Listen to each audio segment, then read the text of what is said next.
Hare Krishna, welcome to Bhagavad Gita series.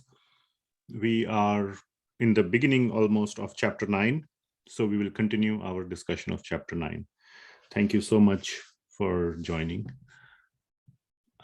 We will start with the Mangalacharan prayers. I will share my screen and we will go from there. Okay. So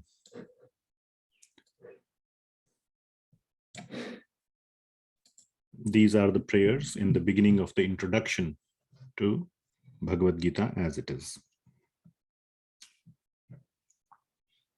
Om Ajnanatimirandhasya Jnananjana Shalakaya Chakshurunmilitam Yena Tasmai Shri Gurave Namaha. Shri Chaitanya Manobhishtam Sthapitam Yena Bhutale Swayam Rupa Kada Mahyam Dadati Swapadantikam. Hare Krishna Vandeham Sri Guru Sri Yuta Padakamalam Sri Guru Vaishnavam Sri Rupam Sagrajatam Sahagana Raghunathan Vitam Tam Sajivam Sadvaitam Savadutam Parijana Sahitam Krishna Chaitanya Devam Sri Radha Krishna Padan Sahagana Lalita Sri Vishakan Vitamscha. Hey Krishna Karuna Sindhu. Namo Vishnu Padaya Krishna. Namo Vishnu Padaya Krishna Prishtaya Bhutale Srimati Bhakti Vedanta Swami Namine. Namaste Saraswati Devi Gauravani Pracharini Nirvishesha Shunyavadi Paschatya Deshatarini. He Krishna Karuna Sindhu Dinabandho Jagatpati Gopesha Gopika Kanta Radha Kanto Namaste Sapta Kanchana Gaurangi Radhe Vrindavaneshwari Vrishabhanu Devi Pranamami Hariye Vanchakalpatarubhyascha kripasindhubhya evacha patitanam pavanebhyo vaishnavebhyo namo namaha. Sri Krishna Chaitanya Prabhu Nityananda Sri Advaita Gadadhara Srivas Adikaur Bhakta Vrinda. Hare Krishna, Krishna Krishna, Hare Hare, Hare Rama, Rama Rama, Hare Hare. Srila Prabhupada ki jai. So it's very nice that many devotees are reciting these prayers like loudly by unmuting. If anybody wants, maybe we can have a system, little more organized system, where one devotee recites the prayers and others stay on mute, because in Zoom it is hard to coordinate the voices and it comes at different times. So you can contact me by sending me a personal WhatsApp that I want to recite on this day or that day, and then you need to show up on that day on time. And you unmute one of you and recite. I will maybe do an audition also privately with you, so that you are reciting in the proper meter and fluently, not like, breaking up and all. The idea is to obviously recite the prayer, but develop a nice mood to the beginning of the class, and a devotional mood at the beginning of the class. And also to meditate while we are reciting, to meditate on the meaning, so that we can sincerely request the blessings and the mercy of the previous acharyas and Lord Krishna and Lord Chaitanya Mahaprabhu, to whom all these prayers are basically, and all the Vaishnavas, and receive their blessings. Okay. So generally, like, Renuka Mataji or other one or two Matajis do that, but I thought it would be better to make it a little more organized rather than spontaneous. So please WhatsApp me if you would like to be the one to do the recitation, and do it properly, nicely, with a mood of humility and devotion. And of course, proper meter, proper tune, all those things need to happen. Of course, devotion and humility are number one, more than tune and audition or the sort of the meter. But the secondary aspects like meter and tune are also important, because we are conditioned and we like those things to get into the devotional mood. So for us, it helps. But the number one quality is devotion and humility. So yes. So is that okay? So please, let's do that. We'll try this out instead of just everybody spontaneously, turning on and doing it. We'll see how that works. Okay, very nice. So WhatsApp me, please. You all have my WhatsApp, hopefully. Through the group, you can find out my WhatsApp. I'm one of the admins in the WhatsApp. You can WhatsApp me or my wife, either one. It doesn't matter. We are both same. Okay. So, chapter 9. So I will not be doing a big recap of what we discussed last time. We discussed many things. We discussed the introduction to chapter 9, the position or significance of chapter 9. We also discussed 9.1 in great detail. So today we will start with 9.2.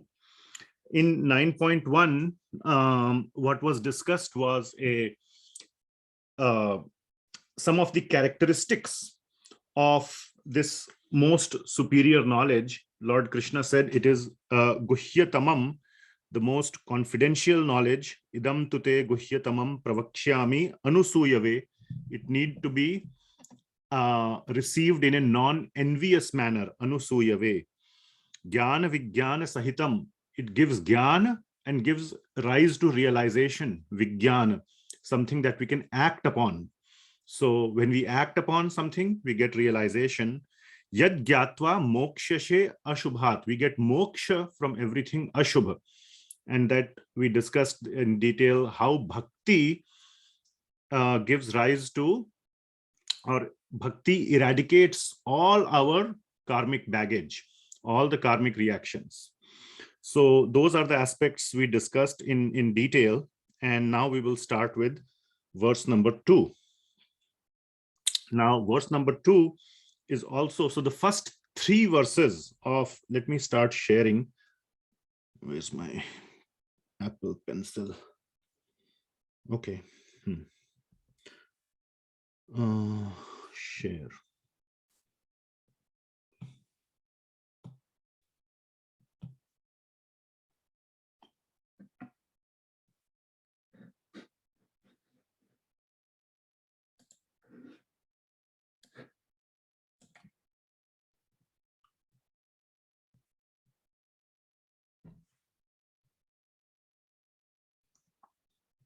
Okay, can you all see the screen here?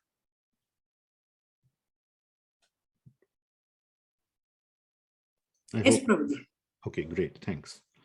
So, we are in chapter 9, and 9.1 to 9.3 are basically establishing the significance of chapter 9. That is what is being done in 9.1 to 9.3. And we discussed 9.1. Let us discuss 9.2. So before we start with 9.2, I request you all to, as usual, pay very careful attention. If there is one chapter you want to internalize very carefully, very sincerely and seriously, it is chapter 9. It is considered the most important chapter, as Lord Krishna is saying, not as I am saying, or not as Srila Prabhupada only is saying. Lord Krishna himself is saying, and the first word here in this 9.2 is Rajavidya. So it is Rajavidya, the king of knowledge. It is at the topmost hierarchy of the hierarchy. So it is very, very important. Please keep the book in front of you. If you are making notes, do it nicely. Like I see so many devotees sincerely sitting and listening, like Subhash Prabhu, Indra Madam, Renuka Mataji and Suri Prabhu, Indrapal Prabhu, Niru Mataji, all those devotees, very nicely they are listening, and many of you as well who cannot turn on their video, that's fine. But please listen very carefully. Do not miss the essence of this discussion. There is a lot of information and inspiration, both packed in these verses. Information plus inspiration to inspire you to evoke the desire to do Krishna Bhakti. And yeah, so enough said on that. Okay. So please pay very careful attention. Okay. Don't do anything else. 9.2. Okay. Rajavidya. Okay. Before that, one more thing. Sorry. There's an important announcement I will make towards the end of the class or last 10-15 minutes. So please listen carefully, stay tuned for that. Very important announcement for those who want to go deeper into study of Bhagavad Gita. One more point just came to my mind.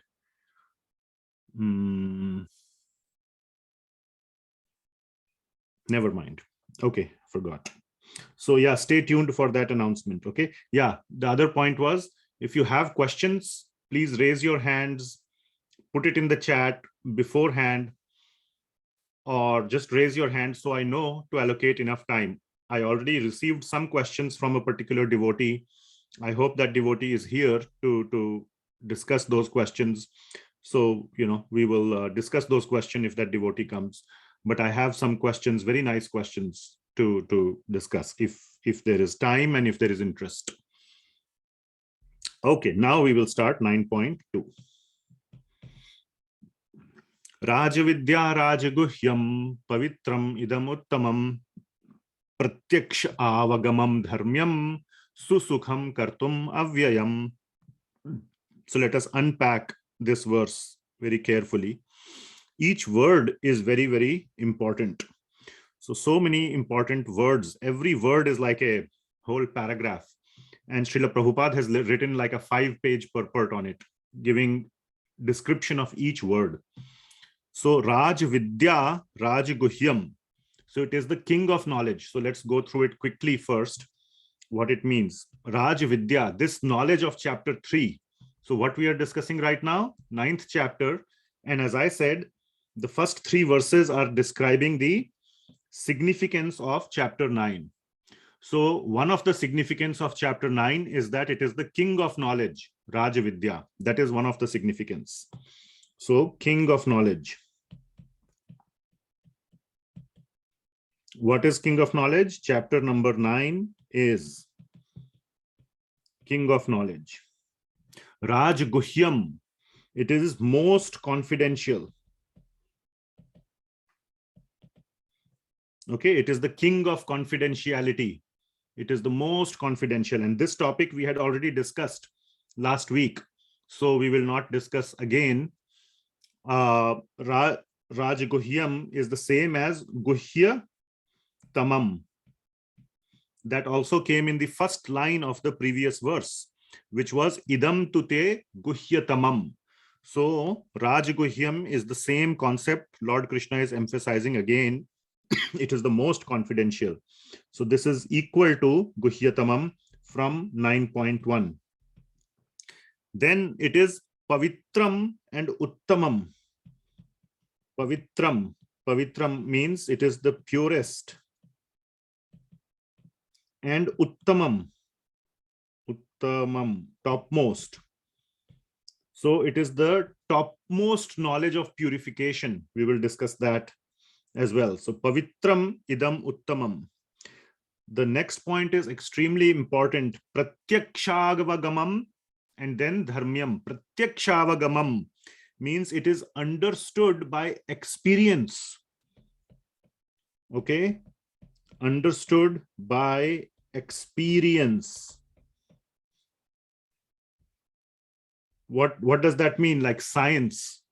Example, science. You understand science by doing experiments. You experience it and then you know, aha, this is how it works. Same thing with bhakti. It is understood, and I will say, by personal experience. Personal experience. Now, there are some colleges where the teacher in the physics class, for example, does experiment on his table, and everybody just sees. That is better than no experiment, than just believing, blind faith. A pendulum, you know, he will take a pendulum, he will take a stopwatch, he will do the timing, but teacher is doing all the experiment, students are seeing. That is better. But even better is when everybody is given a lab kit and they do their own experiments by their own hands. So by personal experience, that is the best. Pratyakshaavagamam. Then dharmyam. Dharmyam means this knowledge is, it is dharma. The emphasis is on the word is. This chapter 9 is dharma. This chapter 9 knowledge is not something other than dharma. That, oh, what about the other thing I learned in dharma? What about that? What about that? The knowledge of chapter 9 is the essence of dharma. It is not deviated, it is not opposed to whatever we may understand as dharma from the Vedanta and the Vedas and Upanishads. It is dharmyam. We will dissect and go into each of these points separately. And then sukham. Sukham means it is a joyful process. It's a joyful process. It gives happiness. It's not like you have to stay hungry for 20 days or for 100 days. Not like Dhruva Maharaj, who did, went to the forest and stopped breathing. He got definitely joy from that, but cannot get joy from such austere processes. So it is very joyful for all of us, not only for the yogis or who can do some austerity, but it is susukham for everyone. And finally, it is avyayam. Avyayam means it is everlasting or eternal. And this also we had discussed last time. We jumped into this through the topic of mokshase ashubhat.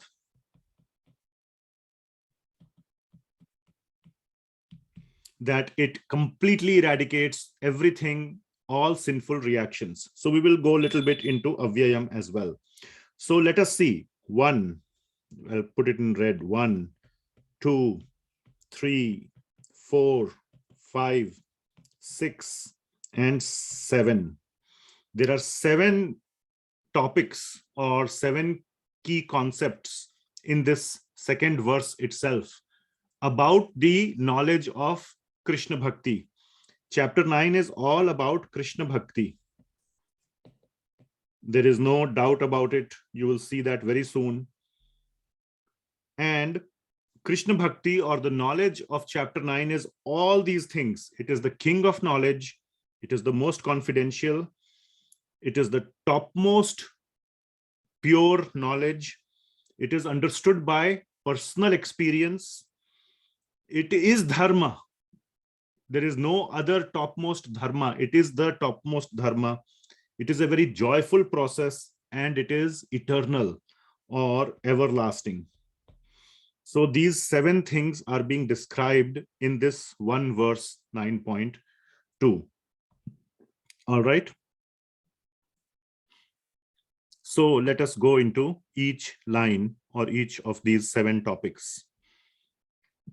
So Srila Prabhupada's purport is, this knowledge is the king of education, Rajavidya, the most secret of all secrets, Rajaguhyam. It is the purest knowledge, Pavitram idam uttamam. And because it gives direct perception of the self by realization, Pratyakshaavagamam, it is the perfection of religion, Dharmyam. It is everlasting, Avyayam, and it is joyfully performed, Susukham. So Susukham kartum Avyayam. So it is performed in a very joyful way, and it is everlasting. So that is the purport by Srila Prabhupada. So let us go into the first topic, which is King of Knowledge. Raj Vidya. Okay. So Krishna Bhakti is the essence of Vedanta. All the Vedanta culminates in Krishna Bhakti. But one gets, as one is reading the Vedas and even the Vedanta, they are fairly detailed and take one through a gradual process, that this final conclusion is known only to a few people. But this is the conclusion of the Vedanta. And this is, therefore, it is not misaligned with the Vedas or the Vedanta, but it is the final conclusion which Lord Krishna is very kindly and compassionately, he is giving it to us directly in Bhagavad Gita, right in the 9th chapter. So he is not going, even though the first 6 chapters are Karma Yoga chapters, and then there is a portion of the Vedanta in the Bhagavad Gita as well, but he's fairly quickly coming to this aspect of Shuddha Bhakti in the 9th chapter. It takes some time to come to that point. Now, if you think about it, why is Krishna Bhakti? You can ask the question. The king of knowledge.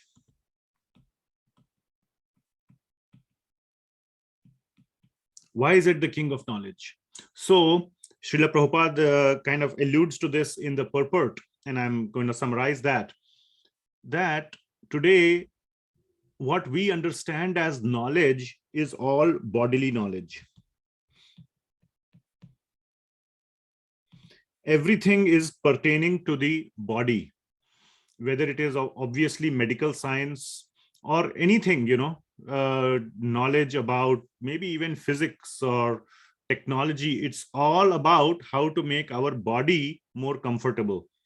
You can come up with the latest and greatest Tesla cars. What it does, it takes you from one place to another faster, or you don't have to put the effort of driving, self-driving, this, that, or, all these latest technologies, iPhones, everything is all geared around making the body and mind, body or mind, both. Mind is also part of the material body. So it is all about material knowledge. Whereas Krishna Bhakti is knowledge of the spirit soul. And how to make that spirit soul completely happy. Today, that spirit soul is subdued. It is in a completely subdued state because it is surrounded by Maya. A very nice example is given of the spirit soul as Mother Sita in Ashok Vatika. You all know the story of Ramayana, correct? And when she was under the captivity of Ravana, what is the state of Mother Sita? She is completely depressed and sad and so unhappy and not expressed. She's just everything she's not supposed to be. So that is our spirit soul in the midst of Maya. To make the spirit soul happy, one is, okay, you release Mother Sita from the captivity of Ravana. That is one thing. So not in Ravana's captivity is one level of saying, okay, if I want to make Mother Sita happy, let us release her from Ravana's captivity. But there is a higher level of making Mother Sita happy. What is that highest level of Mother Sita's happiness? Bring him to Ram. Yes, when she is with Ram, then that is the highest stage of Mother Sita's happiness. All right, so that is our situation of the soul as well. The soul is often compared to the situation of Mother Sita. We are right now in the captivity of Ravana, and our highest, you can imagine Mother Sita's happiness when she is with Ram, Lord Ram. That will be our situation of the soul when we are with Lord Krishna or Bhagawan or Lord Ram or Lord Narayan, basically in the spiritual world, when we are in the spiritual world. That will be the highest state of happiness of the soul. And what knowledge takes us to the spiritual world? Not physics, not chemistry, not medical science. What takes us to the spiritual world is this knowledge, Krishna Bhakti. And therefore, this knowledge is the highest, because it not only gives us temporary relief, like Mother Sita. Tadaka was not Tadaka, who was the... Surpanika. No. There was one of the servants of Ravana who was very kind to Mother Sita. Her name also starts with T. It was Tadaka. Trijata. Yes, I think Trijata. Yes. So one can get temporary relief. One can get temporary relief like that. So with all this medical science or technology, we can get temporary relief. But maximum happiness will only come. No Trijata, nobody can give the same happiness to Mother Sita as when she is with Lord Ram. And the knowledge that leads us to that state is Krishna Bhakti, and therefore that is the highest knowledge, not any other knowledge. Okay, so that is about Raj Vidya. It is the highest knowledge. And today's knowledge, we don't teach the knowledge of the soul, of how to take out this soul from Maya and take it to spiritual world. That knowledge is not taught in the schools. That is the highest knowledge. Next topic. Topic number 2. Pavitram Uttamam. It is the most pure knowledge, most pure, or it leads to maximum, or we can say highest purity. Highest purity. We discussed this little bit. Okay, I forgot the second point. Actually, this is the third point. The second point was Rajguhyam. Secret. Yes, most secret or most confidential. We discussed this. I was thinking about that. Okay, sorry. Yeah. So most confidential. We discussed this last week, okay, as in idam tute guhyatamam. So you can refer to last week's discussion on this topic. In interest of time, we will move on. Okay, so Rajguhyam, we already discussed last week. Please understand that. Third one is Pavitram Uttamam. Pavitram idam Uttamam. So it is the knowledge that is of highest purity.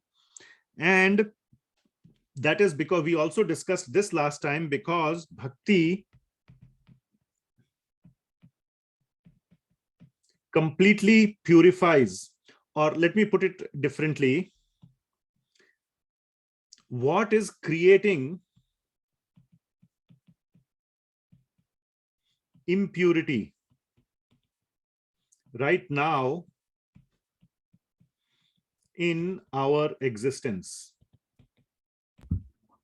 This is a question to you. What is creating impurity in our existence? Greed. Material gratification. Yes, so greed, sense gratification. Not knowing oneself. Not knowing oneself. Okay, lack of spiritual knowledge. Okay, all these things are leading to sinful activities. We have discussed this. And these sinful activities lead to sinful baggage that we are carrying, or sinful baggage of reactions, sinful reactions. That is the impurity we are carrying. The greed and all are the source of the impurity, but the impurity that we are carrying is the sinful reactions. Okay, it is like you smoked for 20 years. That is the greed, sense gratification, etc. But then you get lung cancer. So when there is lung cancer, it means what is cancer? It is just basically some dirt. From a medical standpoint, it is extra dirt that needs to be cut out. It's a tumor that's like growing. It's basically useless flesh that is growing, which needs to be cut out. So that is the impurity that we are carrying, and that is the baggage of sinful reactions. So that is what is the current impurity in our existence. And we discussed last time, there are 3 processes of removing this impurity. Okay, one is by prayaschita, or certain rituals or certain actions that we can do to cut out the, like we had discussed this topic of a seed that is sown and some weeds are coming out. So these weeds are there. We can cut out the weeds. The second point is jnana, where we don't supply water and sun, etc., to the seed, so the weeds don't even come out. But the third one is bhakti, where the seed itself is fried, it is burnt. Bhakti burns the seed. So even if there is abundant water and sunlight later, it won't grow. This is the seed of sinful desires. That's the seed. With jnana, what happens is, as long as you are controlling your mind through jnana, that is like not providing water and sun. But the moment you lose control, which means the moment sunlight comes and water comes, it will grow. So you are basically suppressing it.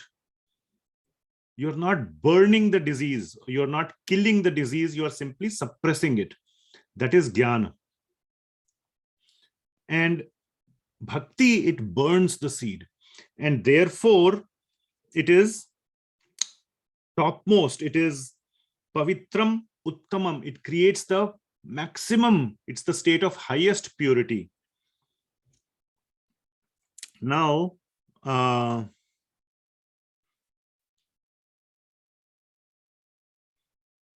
where is that in my notes? I had written one more point. Is it at a different place?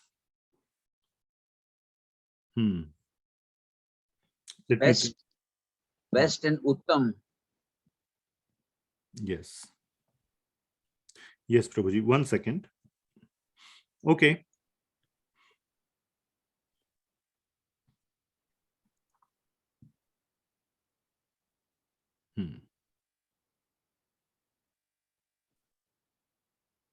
Yeah. Okay. So, in this respect, there is a very nice quote that I want to show.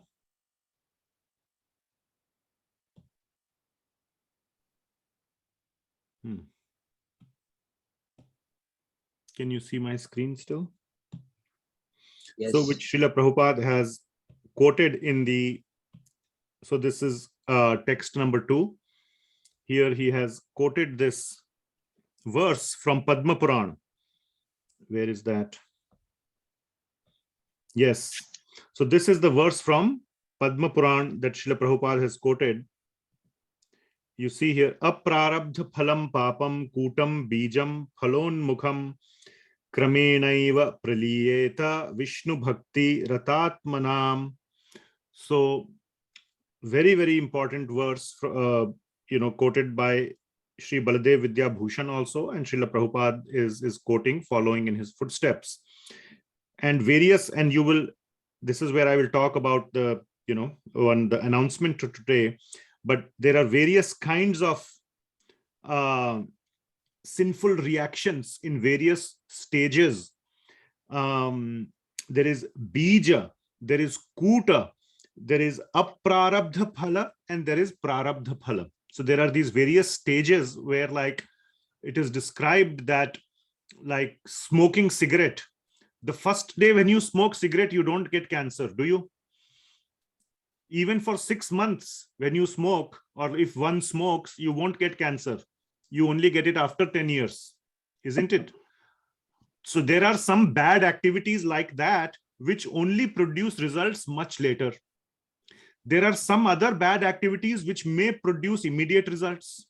Like if you steal something from somebody's house, the police may catch you tomorrow. It will not take maybe 10 years to catch. It may catch you tomorrow itself. So you will get the punishment immediately for some negative or sinful activities. In some cases, the punishment may come much later. So there are various, when we perform sinful activities, sometimes they have to ripen before we get the results. They are known as, so when they are in the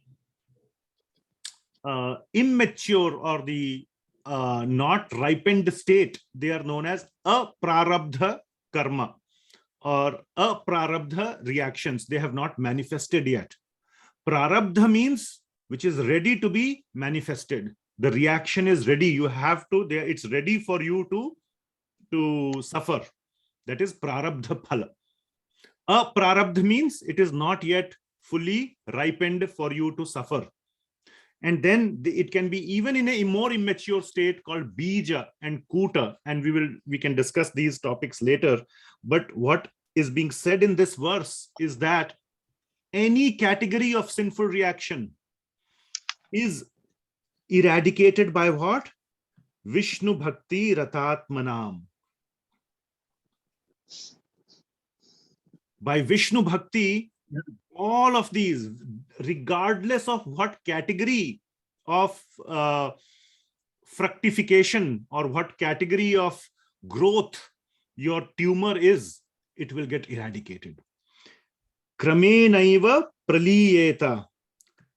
Gradually, kramenaiva, very gradually, the bhakti will keep eating at it. It's like a chemotherapy. It will keep eating at the cancer. Praliyeta means it will eradicate it. It will win over it. What will win over it? Vishnu Bhakti Ratatmanam. When done with attachment, when done with devotion, this Vishnu Bhakti has so much power that it can eradicate sinful reactions in any stage. Like first stage cancer, second stage cancer, third stage cancer, fourth stage cancer. Does not matter. This medicine will take care of any stage cancer. That is what is being said in this verse from Padma Purana. And therefore, this verse is so important for this Pavitram Uttamam topic. It is so pure. This medicine is so pure. So here, Srila Prabhupada says in the translation of this verse, for those who are engaged in the devotional service of the Supreme Personality of Godhead, Vishnu Bhakti Ratatmana. Bhakti, that is the word used, Vishnu Bhakti. What else do you need? All sinful reactions, whether they are fructified in the stalk or in the form of a seed, gradually vanish. All right? Very important verse from Padma Purana. Okay. What happened? All right. So therefore it is Pavitram Uttamam. Then fourth topic, I think this is fourth, right? Third, second, third, fourth, is Pratyakshaavagamam. Pratyakshaavagamam. Pratyakshaavagamam means it is directly realized. You can, those who know Hindi or Sanskrit will see that the word pratyaksha. Pratyaksha means something you see, something which is present in front of you. You can see, feel, touch it. It is not abstract. Okay, it is pratyaksha. It is in front of you. So pratyaksha, the opposite of pratyaksha is abstract, something which is sukshma, which is not in front of you. So this bhakti, Krishna Bhakti, produces results that are directly experienced by us. That are directly experienced by us. Okay. So the reason is, so I will just, there are so many things to be discussed in this particular topic of pratyakshaavagamam. Lord Krishna gives us direct experience or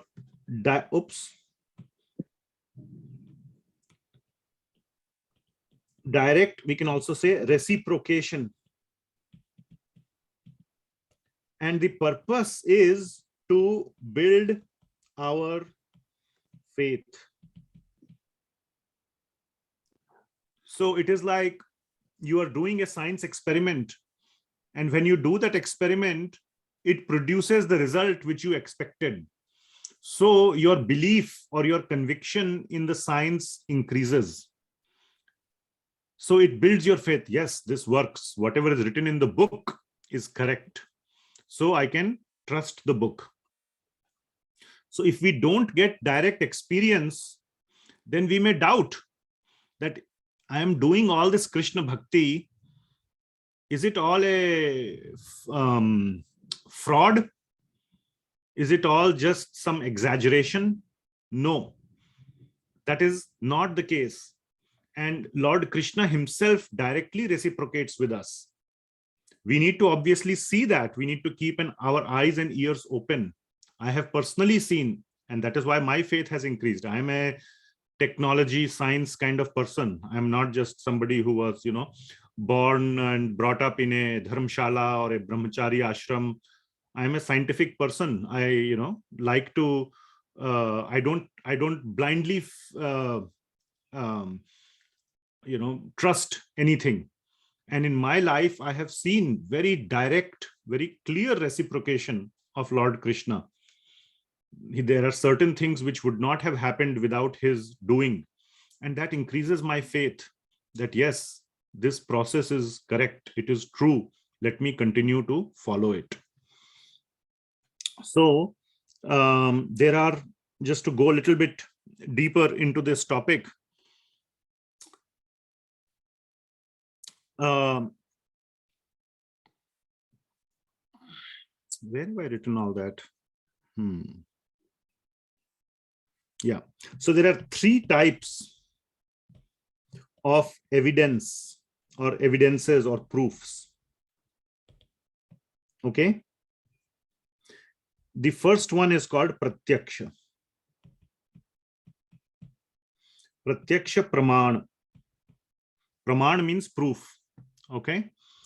The second one is called anumana pramana. And the third one is called shabd pramana.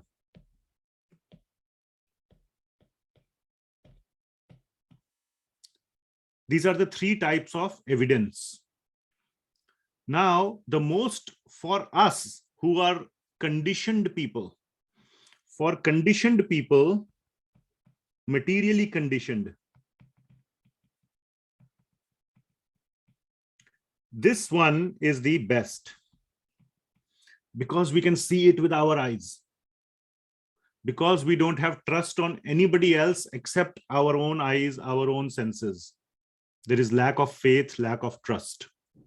So let us say that I told you that, in your backyard, in your garden, a lion came last night, tiger. You'll say, oh, you are lying. Because I am saying, how can I believe that it came? Just because I am saying, you are lying. Okay, so that is shabd praman, and you reject it. You rejected my shabd that I said. Shabd means, you all understand, right? Shabd means because I say. I'm saying a tiger came in your garden last night. The second one is anuman. Anuman means by some logic. All right. So you see some of your flowers have been trampled. Maybe you see a little footprint or 4 footprints in your garden. You see some by logic you put together some kind of a understanding. Yes, maybe a tiger came in the night. You see? So you put together, it may be something else, but it's not so sure. But by logic, you can say, yes, it could not have been something else. All right. Pratyaksha praman is if you see with your own eyes. Okay. Now somebody may argue, oh, I may see maybe it's a vision. It's not a real tiger. Well, then you can go near the tiger and say hello, and he will eat you, and then you will get the full proof.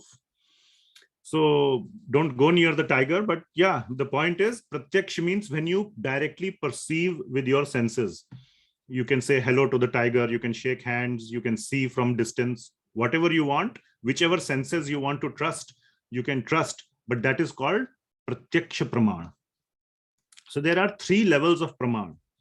But for the most important truths,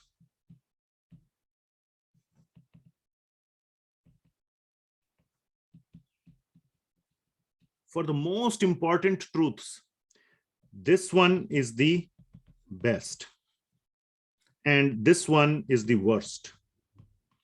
For materially conditioned people, this one is best and this one is worst, because we don't trust anybody.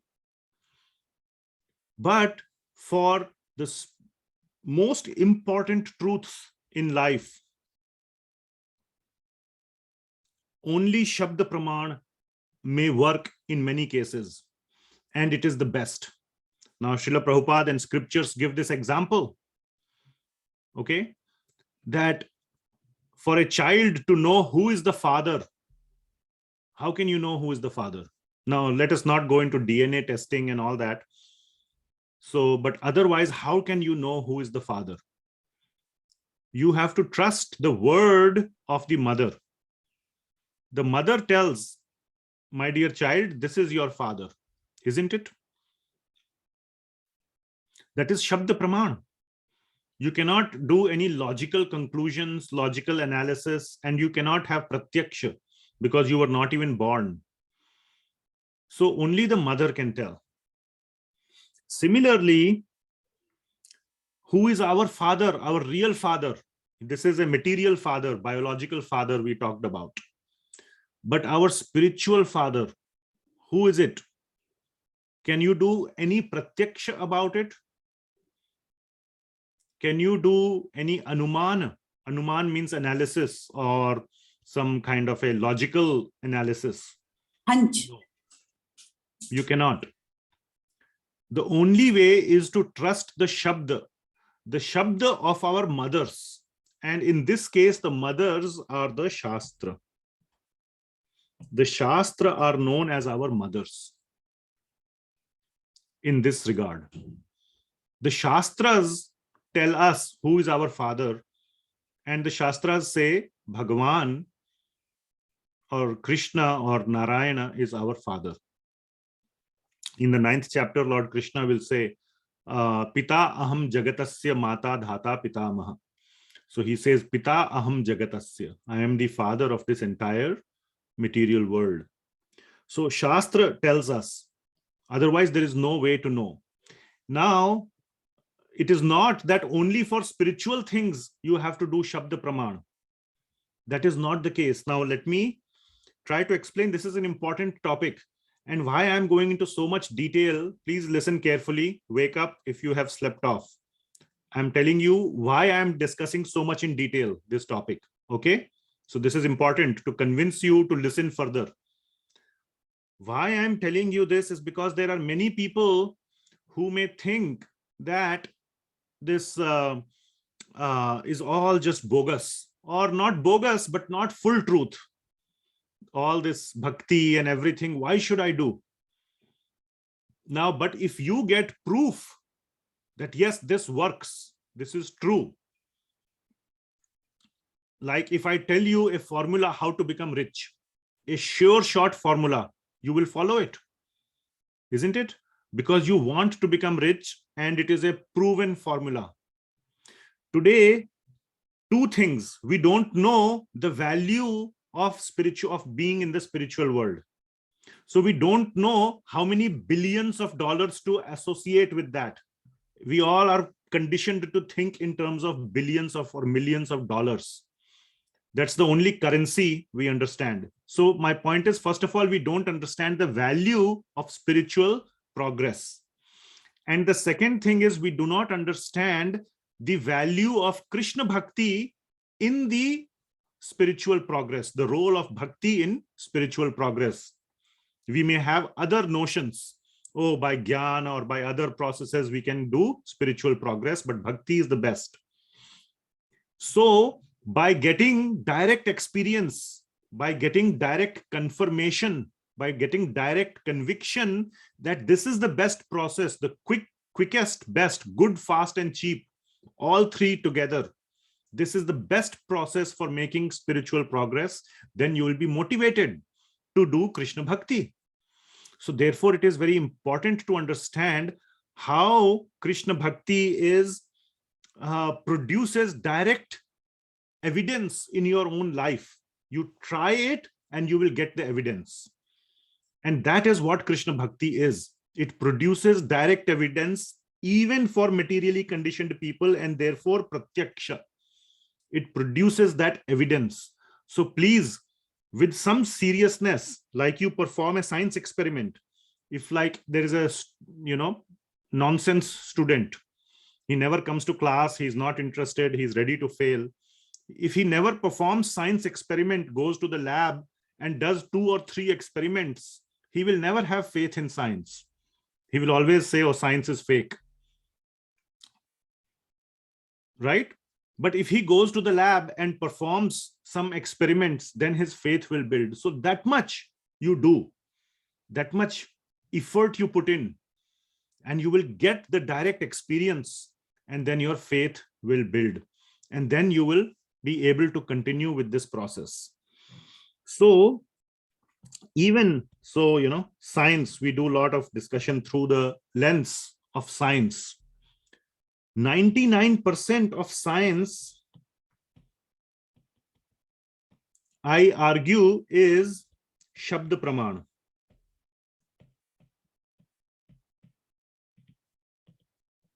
Shabd pramana. 99% of it is shabd pramana. For example, very common example is taken. Has anybody here seen an atom with his own eyes, or an electron? With your own eyes, have you seen it? First of all, you cannot see it with your own eyes anyway. You need a big telescope, microscope, electron microscope or something. You need a big equipment to see it, first of all. So you are trusting the equipment that it is showing you the right things, first of all. All right. Now, once you trust the equipment, then you can see it. Now, how many of you have actually seen it? I doubt any of you have seen. It costs, first of all, many of the laboratories don't even have such equipment. It's very expensive. And even if they have it, why would they give you a chance to see it unless you are the head of department or some big scientist? Only they have access to these, instruments. Isn't it? But do you believe that electron exists? Yes. How are you believing? Somebody told you, isn't it? Who told you? All the science books told you. And science books are written by scientists. They told you, isn't it? So that is Shabd Pramana. Our acharyas, who are our spiritual scientists, okay, they are telling us that bhakti works. They have put it in these books. They have written so many commentaries on Bhagavad Gita, on Srimad Bhagavatam. Those are the books. And they are saying that bhakti is real. Just like these people are saying electrons are real. And they have seen the electrons. these top scientists, head of departments or whatever, they have seen it. Similarly, acharyas have seen Krishna. They have directly talked to Krishna. They have experienced the results of bhakti. So when we are ready to trust these scientists and trust that electrons, protons exist, why can't we trust that bhakti also exists? Bhakti is real, just as real as electrons and protons. Why not? Does it make sense? However, here is the other point. When we may not have seen electrons, okay? Like we said, has anybody seen electrons? Please raise your hand. I want to just make sure that nobody has, or for last 10 years, I am doing these classes. Nobody had seen an electron. So it will be very strange if in your batch, somebody says, I have seen. Maybe you are a, person who is having access to some very advanced equipments. But when I ask the question, how many of you have done the pendulum experiment?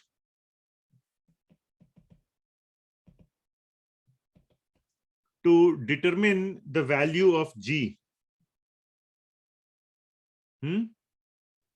What is the time period of pendulum? 2 pi root L by G.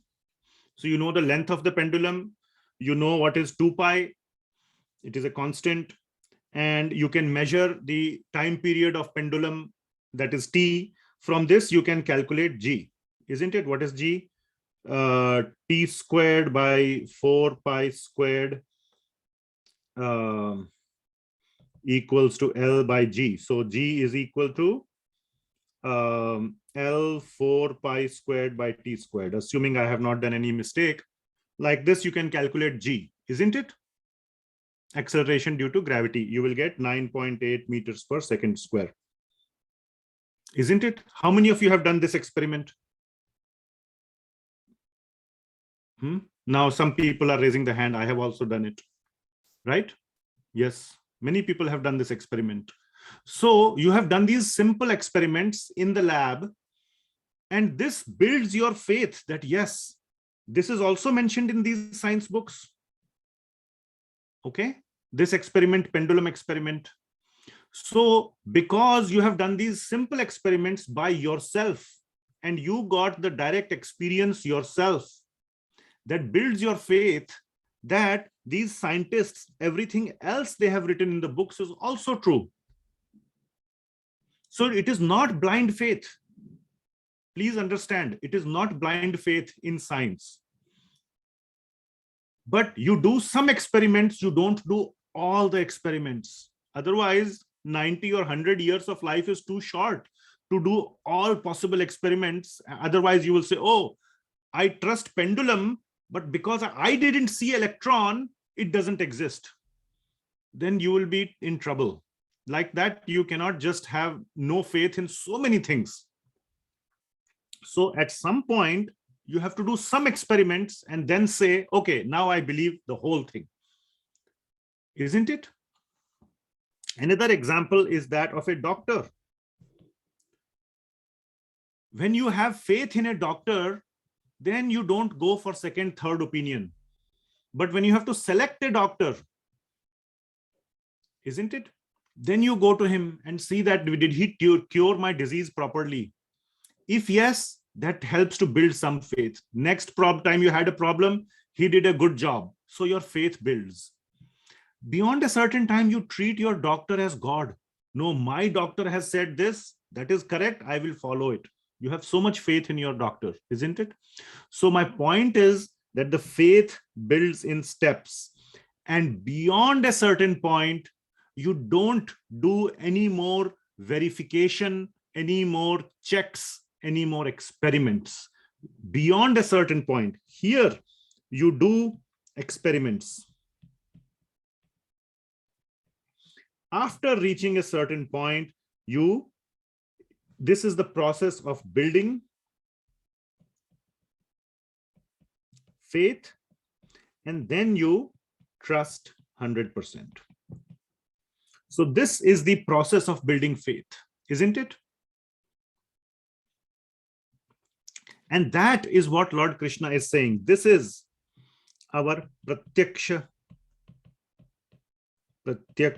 avagamam. That by doing Krishna Bhakti, you will see the results.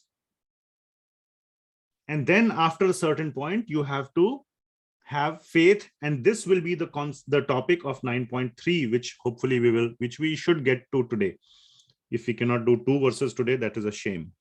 So anyway, so we will cover that topic as well today, that you start, no blind faith is being asked.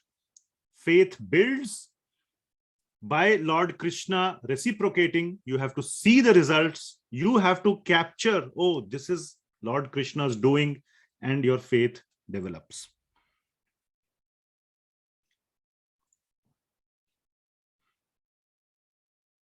Now, I just want to say one more thing. There are the most sort of even the most not complicated, but subtle or important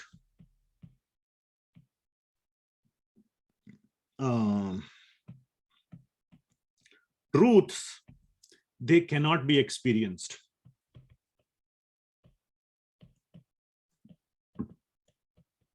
There is no way to experience them at all.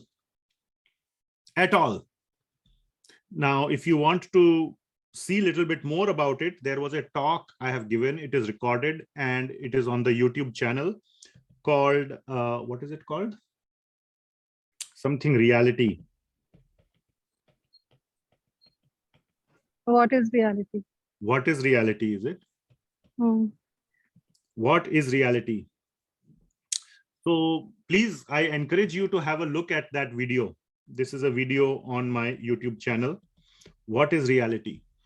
And towards the end, I have given a very, very convincing argument in the scope of physics, which is very much a material science, a science about the material world, has not much to do with spirituality. But even in that case, I have given a very strong example of how you cannot experience truth, a certain kind of truth, without shabd pramana. Cannot, just cannot. Impossible, impossible by the laws of physics themselves. And even physicists agree that that reality can only be told when the creator of the universe, whoever it is, if there is one, came and told you. We, with our laws of physics itself, cannot find out that reality. There is a fundamental limitation in our ability to find out reality. Therefore, somebody superior has to come and tell us. That is shabd pramana. All right. So please have a look at that. And it's a pretty convincing argument, in my opinion, of that not everything, and especially the most important truths, have pratyaksha pramana. They can only be understood by shabd pramana. And then the most important truth is, who is Bhagawan? The nature of spirit, soul. All these are such important truths. There is no way that we can understand them by pratyaksha. So we build pratyaksha pramana through our Krishna Bhakti in our daily life. And then for the rest, once we have developed our faith, we have to trust that, yes, this is going to work. Krishna Bhakti is real. It works. So that is the purpose of this. So pratyakshaavagamam dharmyam. So pratyakshaavagamam. So there is a very, very, very, now one more point. Yeah. One more point to be understood here is that Maya is experienced. Would anybody disagree? Can you experience Maya? Yes. Isn't it? very easy to experience. But, or you can say Maya is experienced, or the results of Maya. When we engage with Maya, we get results. Isn't it? When you engage in sense gratification, you feel gratified. You, feel happy. And you say, yes, this works. Let me do it next time. By stealing his money, I become rich. Great, works. Now let me steal the other guy's money. Again, I will become more rich. So you have that formula, you have that proof. But bhakti, or the result of bhakti, is hard to experience for many people. Isn't it?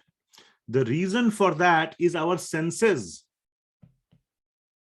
are more tuned to experiencing the results of Maya.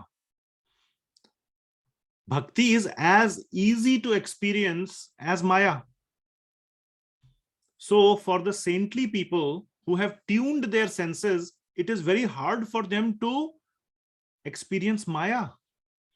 Even if a person is coming to steal something from them, they will welcome him like a friend. Oh, you want this? Yes, please take it. Like that. The saints, the devotees are, the pure devotees are like that. They have a very hard time to experience Maya. They will say everything is so nice. Everything is Krishna's creation. Where is the problem? There is no problem. So it is very hard to make them experience Maya, just like it is very hard for us to make us experience the results of bhakti.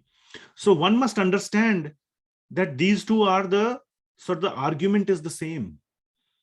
It's not a one-sided argument that why is it easy to experience the results of Maya and not bhakti?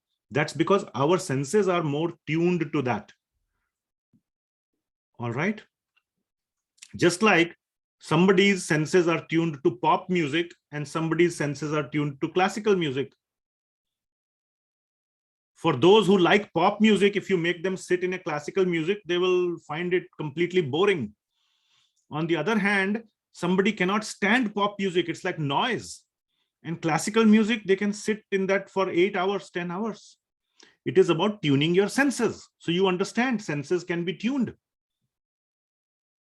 Isn't it? Now, the senses are tuned to experience the results of Maya versus results of bhakti. That is how we have chosen to tune our senses. It's not a problem of bhakti or Maya. Both are equally easily experienced. So that is, hopefully this gives you some more understanding that why I cannot experience bhakti. That's like saying I have been hearing pop music for 20 years. Why I cannot relish classical music? If you have spent all your life relishing pop music, how can you relish classical music? Just an argument or an example, okay? There may be somebody who can experience both, but I'm just taking that as an example. Now,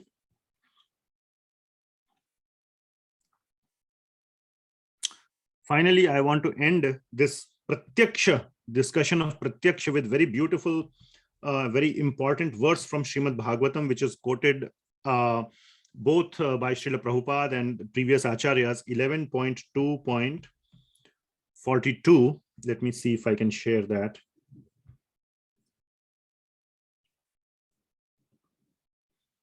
(11.2.42).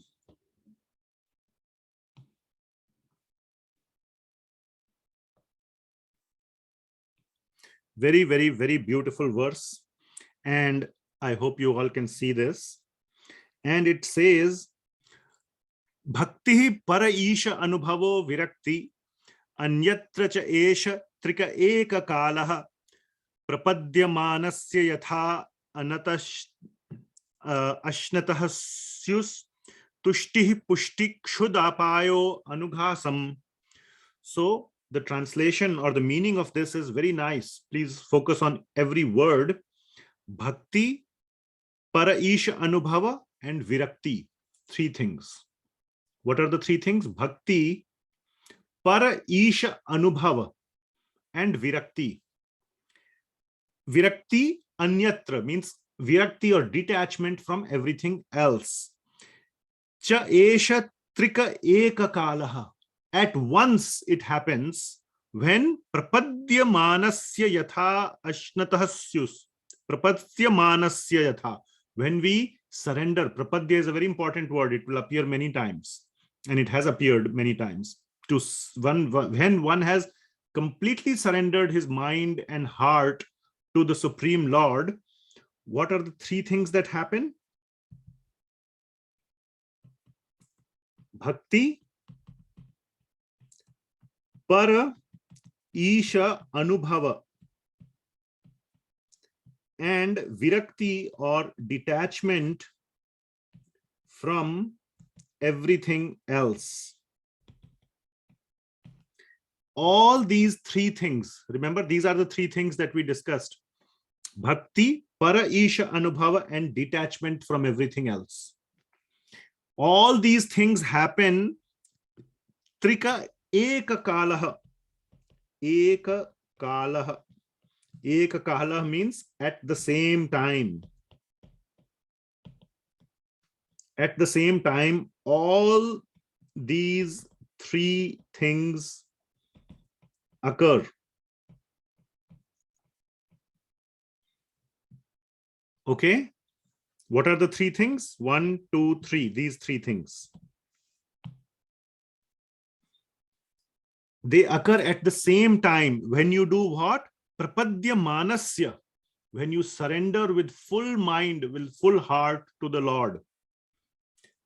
Just like tushti, pushti, kshuda apayo. Tushti. Tushti means what? Happiness. Satisfaction, happiness, yes. Pushti means nourishment. And kshuddha apayo, kshuddha means what? Anybody knows? Kshuddha means hunger.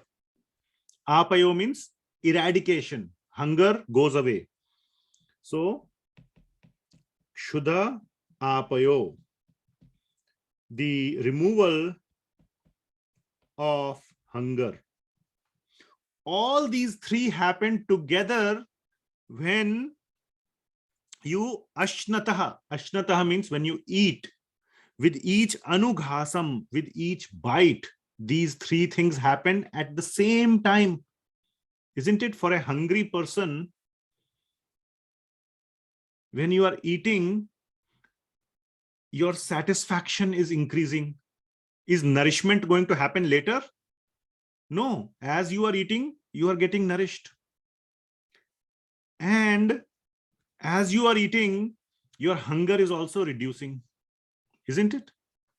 They happen together when you eat. Similarly, when you do Krishna Bhakti, all these things, so all these three things happen here also, 1, 2, 3, together. Similarly, when you do Bhakti, all these three things happen together. Now, what can somebody tell me what is the relevance of this verse to our current topic of Pratyakshavagamam? Let me see who can think. What is the relevance of this discussion to our Pratyakshavagamam? This is what Guhyatamam. No. This is what can be experienced. Okay, that is Pratyakshavagamam. But here, what is the relevance?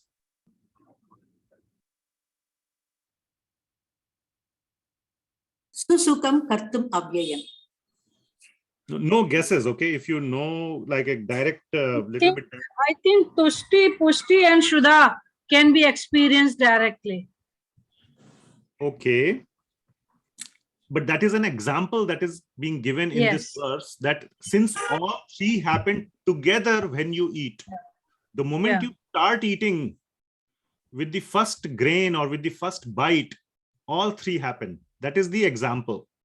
Similarly, in this verse, in the Srimad Bhagavatam, Shukdev Goswami is saying, or basically this is the, anyway, when you do Krishna when you worship the Lord, all these three things happen together.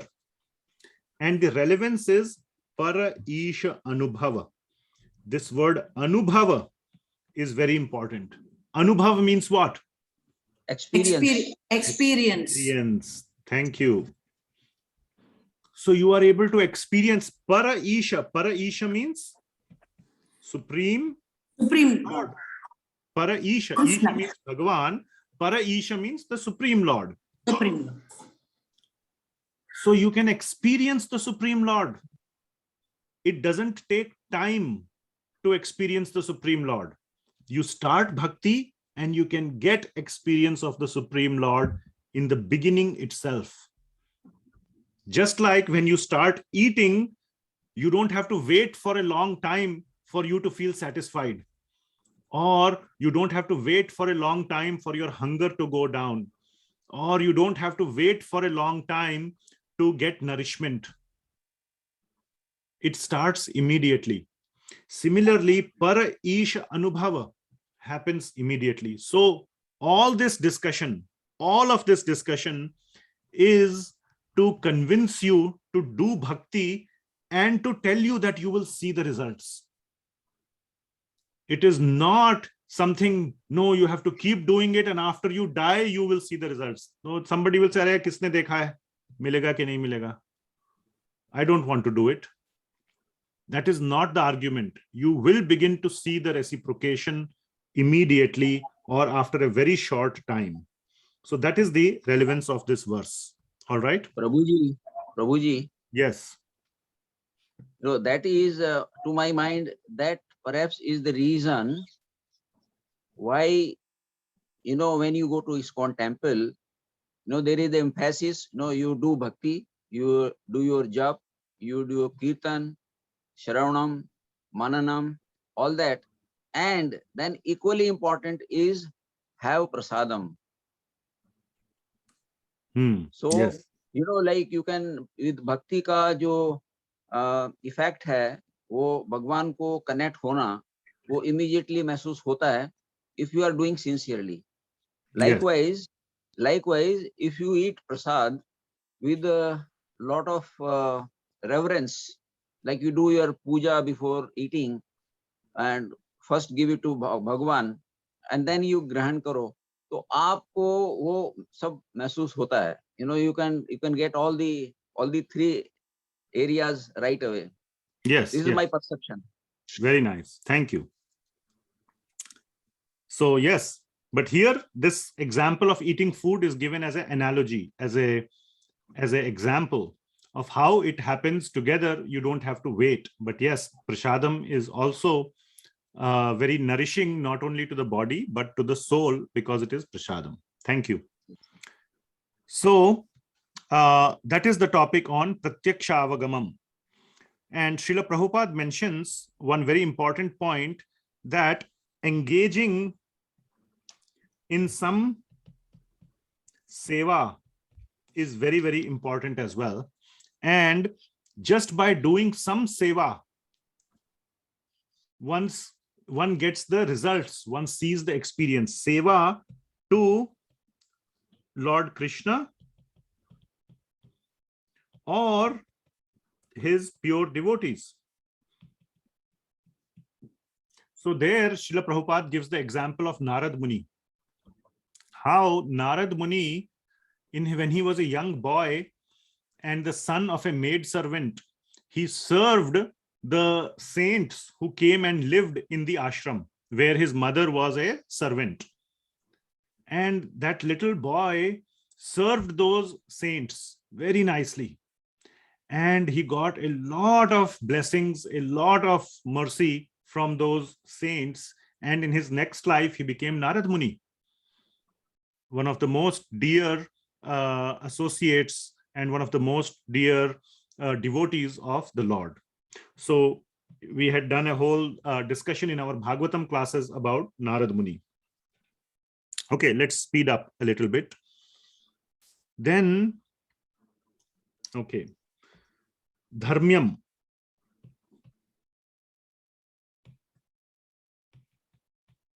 So this one will be, oh my God, we had a lot of discussion on this. Number 4, number 5 is dharmyam. So Krishna Bhakti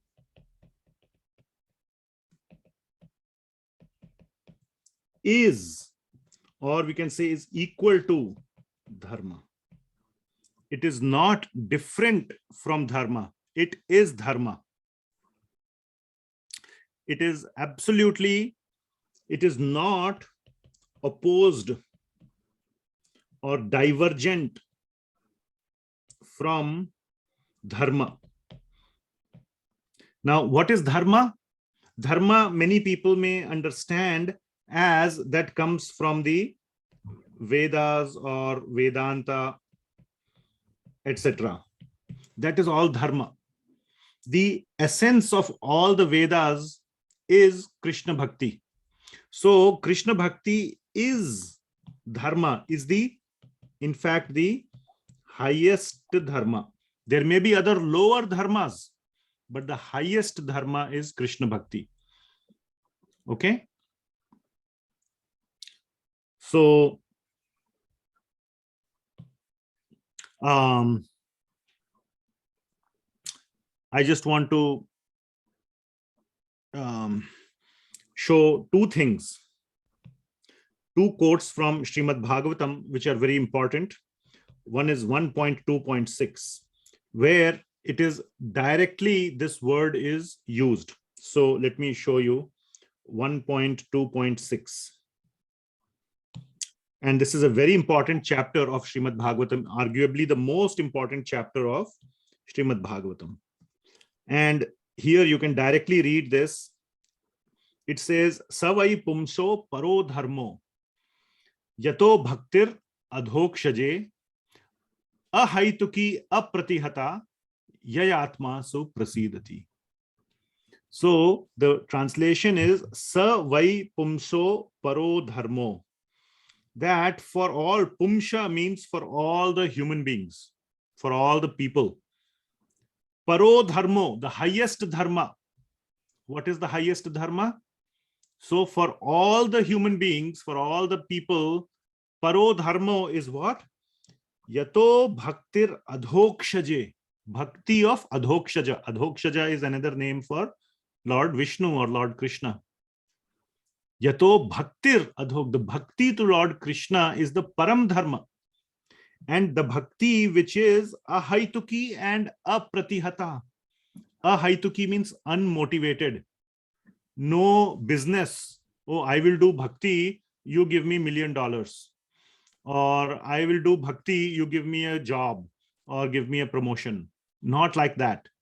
Ahaituki means no hetu, no reason, no motive, no dealing. And apratihata means continuous, always consistent. Not like I do it today, then after 6 months when I need something, I will do it. Ahaituki apratihata. Yayatma suprasidati. By doing this bhakti, one is completely satisfied. Suprasidati. There is no higher happiness that one experiences than such bhakti. Okay, spiritual happiness. Material happiness is not the goal, is not the reason why you should do. This is spiritual happiness of the Atma, of the spirit. Okay, so that is one thing. Another point that I want to, so is that clear? What is the param dharma? Srimad Bhagavatam is directly saying it is bhakti of adhokshaje, and the purest kind of bhakti, which is ahaituki apratihata. That is the highest dharma of mankind. Now, another point I want to mention, which is from Srimad Bhagavatam, Canto 4, 31st verse, 31st chapter, 14th verse. And this is coming from the topic of worship of devis and devatas. Okay. So in the Vedas, in all the other places, we see dharma oh, we have to worship this devi, this devata, this devi, and this devata, and all that one can say. I have to do morning, Monday, this fasting, Tuesday, this fasting, Wednesday, this fasting, the whole week you're doing fasting. All that is dharma, and I have to follow dharma, and I have to do this puja, this, that, all this stuff which is mentioned in the Vedas, which we have discussed as karma kanda. Karma kanda means that which we do so that we get material returns. Now, that is not dharma.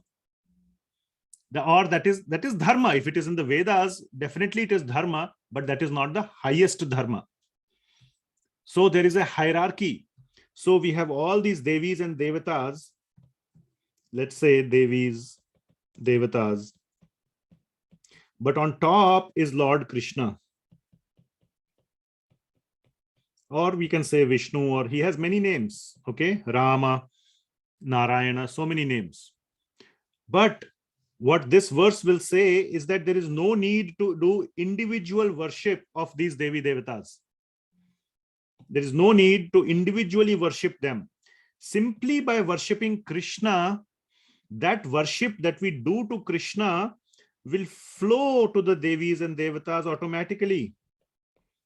It will flow. And they will become happy. And they will become pleased. And they will give you the same results that they will give if you individually worship them. So you no need to worship them individually, just worship Lord Krishna, and the worship that you do to Lord Krishna will automatically flow to the Devis and Devatas. Okay? And two examples are given in this verse. When you have a tree, okay, and then you have the roots of the tree. Where do you put water? Simply by putting water to the roots of the tree. The water is distributed to all the parts of the tree, isn't it? So no need to water this part, this part, this part, this part separately. Just watering the roots, the water is automatically flows to all the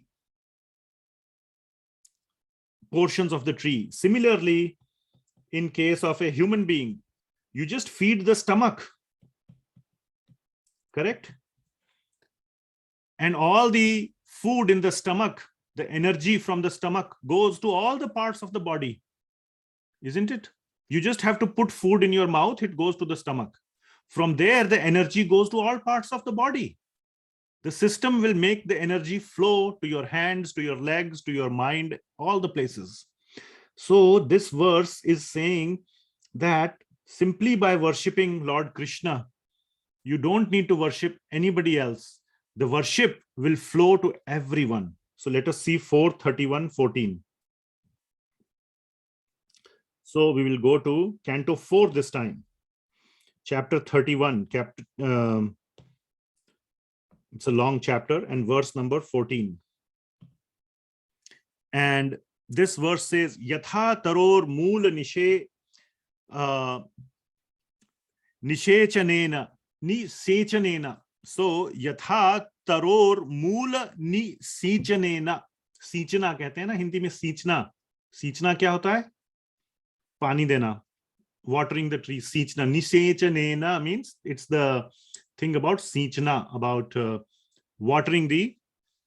Because of watering. Yeah, because of watering. What you are watering? Taror moola. The root, moola of the taror, of the tree. So, yatha, such, or in likewise, by watering the root of the tree, tripyanti tat skandha bhuja upashakha. Tripyanti. Tripyanti means it gets satisfied. Satisfied. Yes. Tripta ho gaye. Tripta ho gaye, right? Satisfied. What all is satisfied? The skandha means the trunk. The bhuja means the big branches. And the upashakha means the small branches or the twigs. All the parts are satisfied. Tathaiva sarva aharnam achyuta, prana upaharat ya chayatha indriyanam. that by feeding the stomach, all the indriyas are satisfied. Similarly, tathaiva sarva aharnam achyuta ijya, that therefore the whole universe is satisfied simply, in which includes all the demigods, all the devis, all the devatas, all the living entities. Everybody is satisfied if we do sincere devotion to Lord Krishna.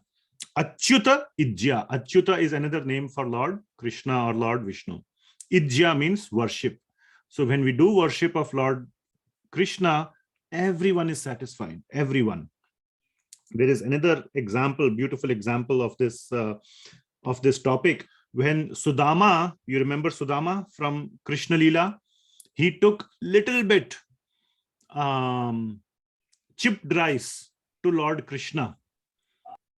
And Lord Krishna, he had one bite of the chipped rice, just one bite of chipped rice, but it was given by Sudama with so much devotion, with so much love, that Mother Rukmini, who was standing there, said that because of the loving offering of this one handful, one little bit of chipped rice to Lord Krishna, and Lord Krishna relished it so much that the whole universe is now satisfied.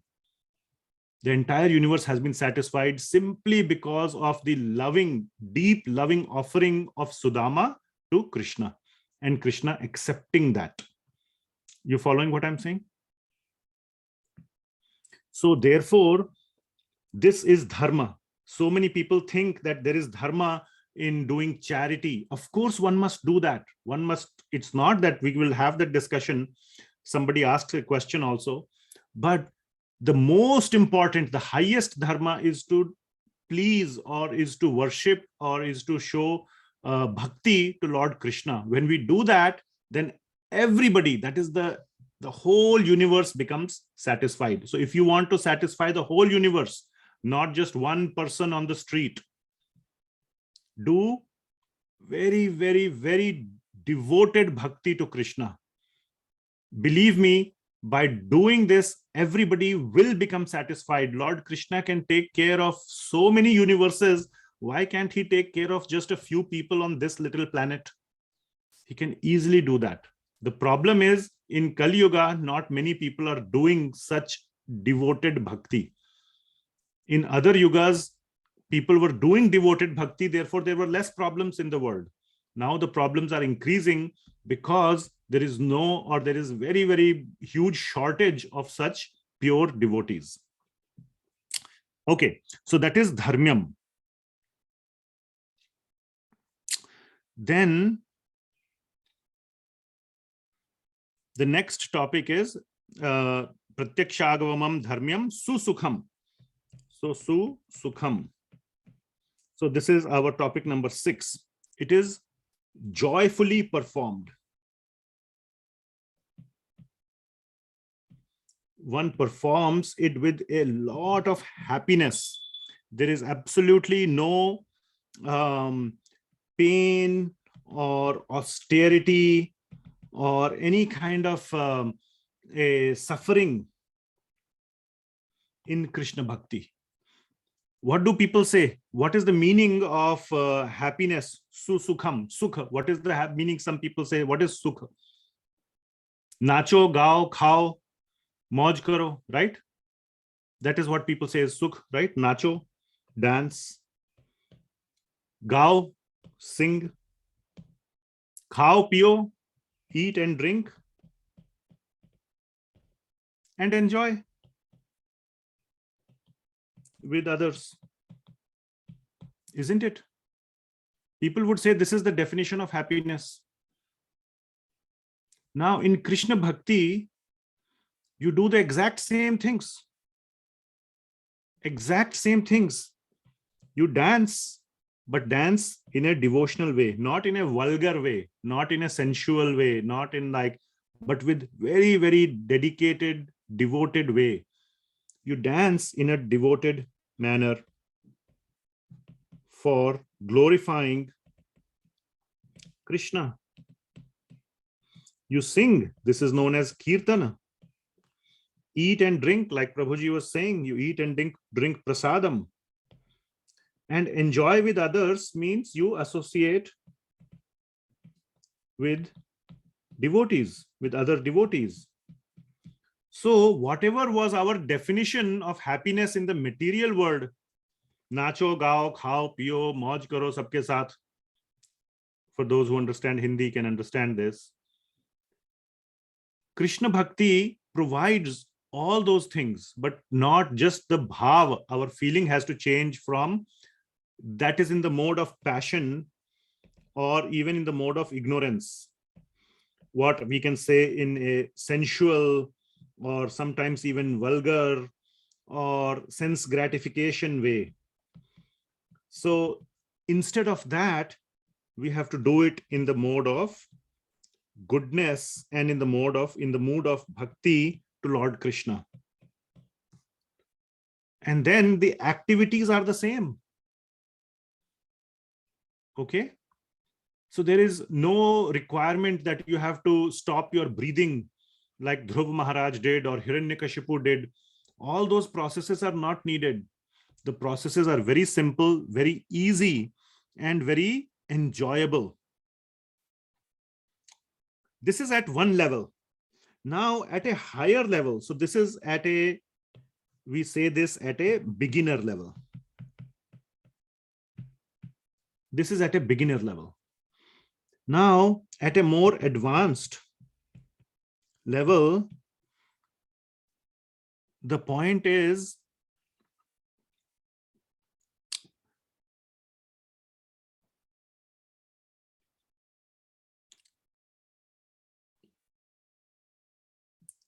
that the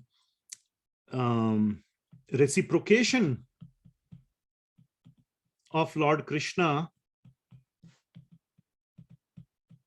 is so sweet and so relishable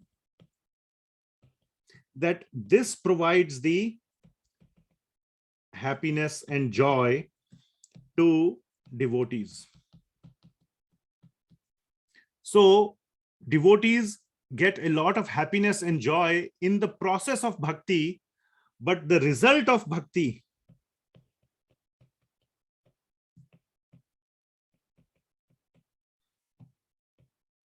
this is the result of bhakti, and what we talked here is the process of bhakti.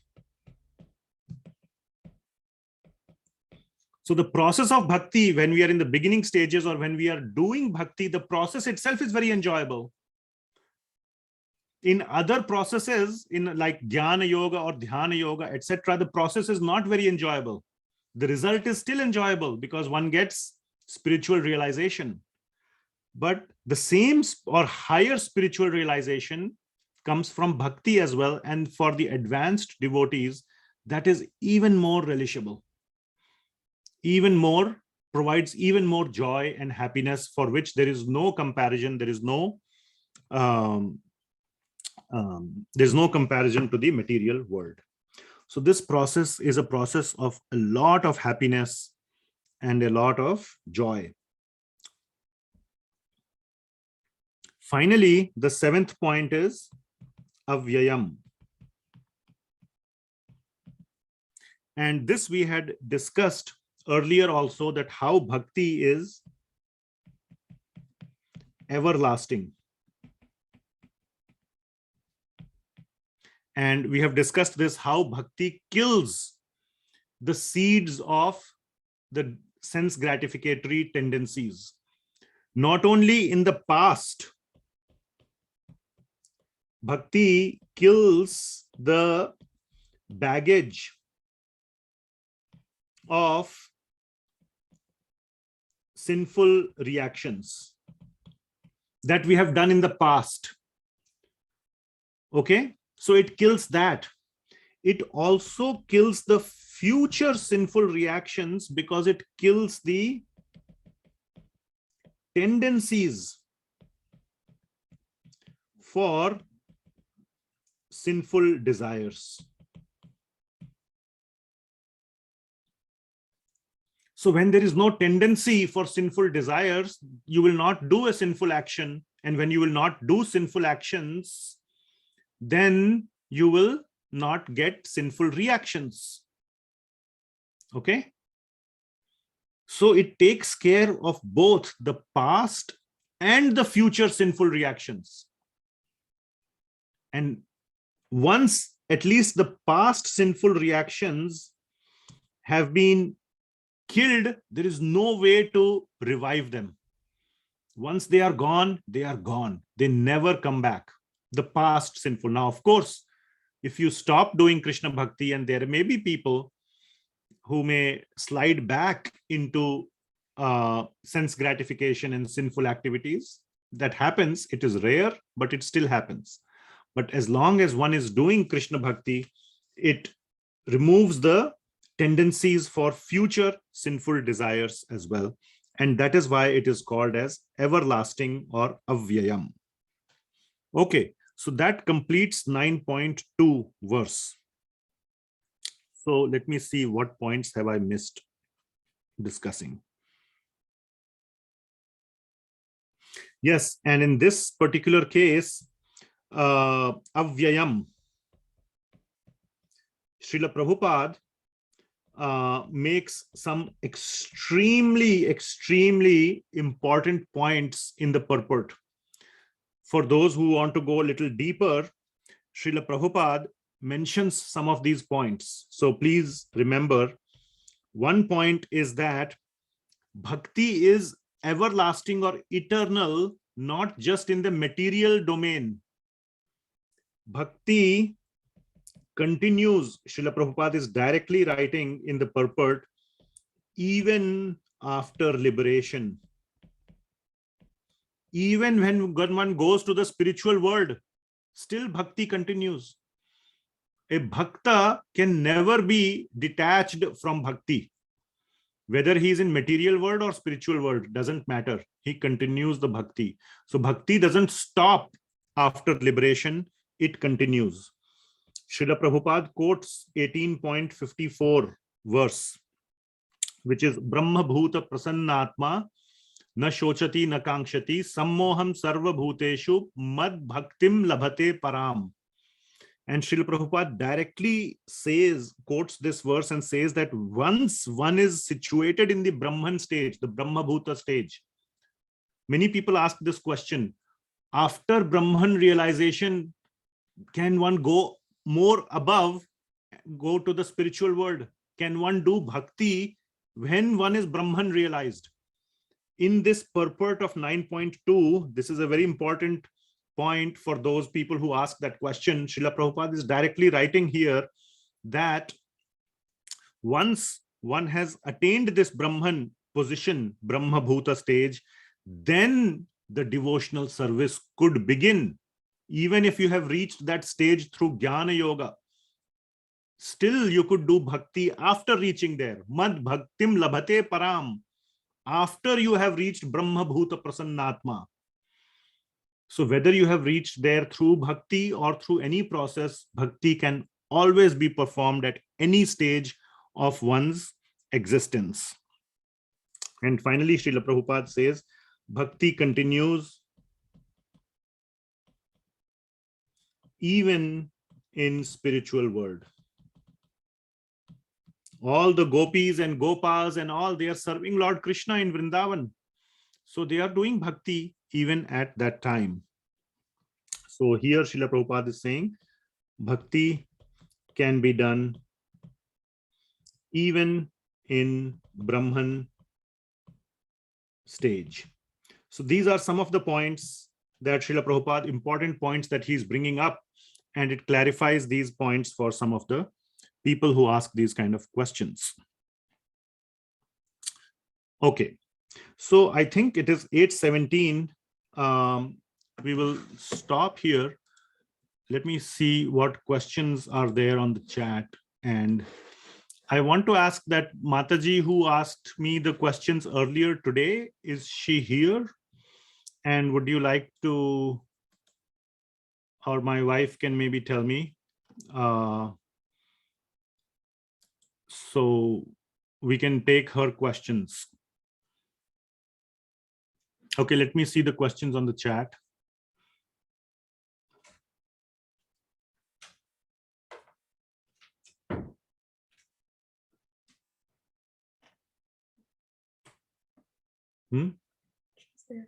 Okay. Okay, good. Thank you. I'm told that she's here. So we will take her questions.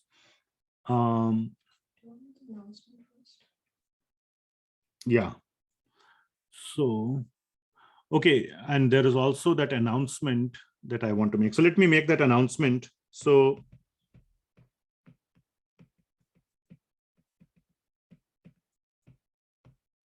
the announcement that I want to make is that we are halfway through Bhagavad Gita. And I am thinking now 9th chapter, as you are seeing, is going slowly because it is very deep and very important. After 9th chapter, we will pick up a lot of speed till we reach 18th chapter. So 10th, 11th, 12th, 13, 14, all those till 18, we will go much faster. So I am thinking maybe in the next 6 months, we will complete this batch, all the 18 chapters. So somewhere around maybe 5 months, maybe 6 months, maybe 7 months, whatever, we will complete this batch. Then the question comes, what next? What after that? Okay, so couple of things. Obviously, there has been this long encouragement for you to engage in Shravana, Kirtana, and various activities of bhakti, like worshipping the Lord, offering bhoga to the Lord, and so many other activities that we have discussed. So that is one thing.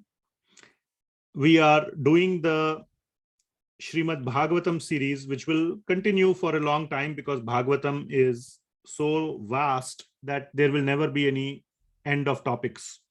So these topics will keep continuing. Come there or read. Again, my interest is not that you come to my class and listen from me. That's not the point. Listen from anywhere, any bona fide, any sincere and genuine source. Listen to Srimad Bhagavatam, read Srimad Bhagavatam, and then wherever is your local temple, you can associate with the local temple, go and do some sewa. Sewa is extremely, extremely, extremely important. Whatever your sewa may be, whether it is to clean the floor, to clean the kitchen, to clean the toilet, to sing, to make some flower garlands, whatever, pick up some sewa, distribute some books, flyers, whatever else. So do some seva and associate with other like-minded devotees. Okay, begin to do these things. Then japa, which is a form of kirtan. Now I am planning to start dedicated japa sessions, just where we will sit and do japa, nothing else, for half an hour, maybe for 1 hour. In previous batches, we used to do one round of japa at the end of this class. So last 10 minutes we used to reserve for japa, but that is just one round. I want people to get the taste of doing a little bit more japa, like for half an hour, at a stretch. So japa sessions, please look forward to some announcements. We will try to do it at a time when it works for most people. And you can join and there won't be any class or anything. So it's just we are sitting together and doing japa. If you are in Portland, you can come to our house and we can sit and do it at that, like that also. So japa sessions. And finally, I want to share about Bhakti Shastri. So this is the next level sort of deeper study of Bhagavad Gita, and plus 3 more books. So total 4 books, and there will be tests, there is homework, there is all kind of, you have to memorize verses, some of the verses, not all the verses. So total about 45 verses you have to memorize. You have to do homework, there will be tests and all those, there will be evaluation. You have to get certain percentage. It's like a, rigorous study of Bhagavad Gita. I can tell you that from my experience, my depth in Bhagavad Gita increased when I did Bhakti Shastri, because when you have to reproduce it, then you study with a lot of interest. Listening, you just sit and listen, and half you listen, half you don't listen. But when there is exam or when there is homework, unless you are copying the homework from some other student, madam will know, Topana, but unless you are doing like just copying the homework or something, if you're sincerely doing, and definitely in test you have to write the test, so you have to put effort to understand. So like that, it is a very good way of going deeper into Bhagavad Gita. And other 3 more books, the 3 more books are Ishopanishad. It is just 20 verses, very small book. The next is Nectar of Instruction, another small book. It is a total of 11 verses. And the third one is Nectar of Devotion. And these 2 books are by Sri Rupa Goswami, whom we have, all of you are very familiar with. And Ishopanishad is a Upanishad, coming from time immemorial. So obviously documented by Sri Vedavyas. Nectar of Devotion is, about, you can say 1/4 of Bhagavad Gita. 1/4 or 1/3 of Bhagavad Gita. So that is the size of this. So this is the total thing that we do. Now, one important thing is that to do Bhakti Shastri, you must be doing 16 rounds of japa. 16 rounds of Hare Krishna Maha Mantra japa. So the reason why I'm bringing up this right in the 9th chapter, we still have, I said, about 6 months to go. If you are interested in doing Bhakti Shastri, then the only students who can join are who are doing 16 rounds of japa. And I will have about only 8 to 10 spots.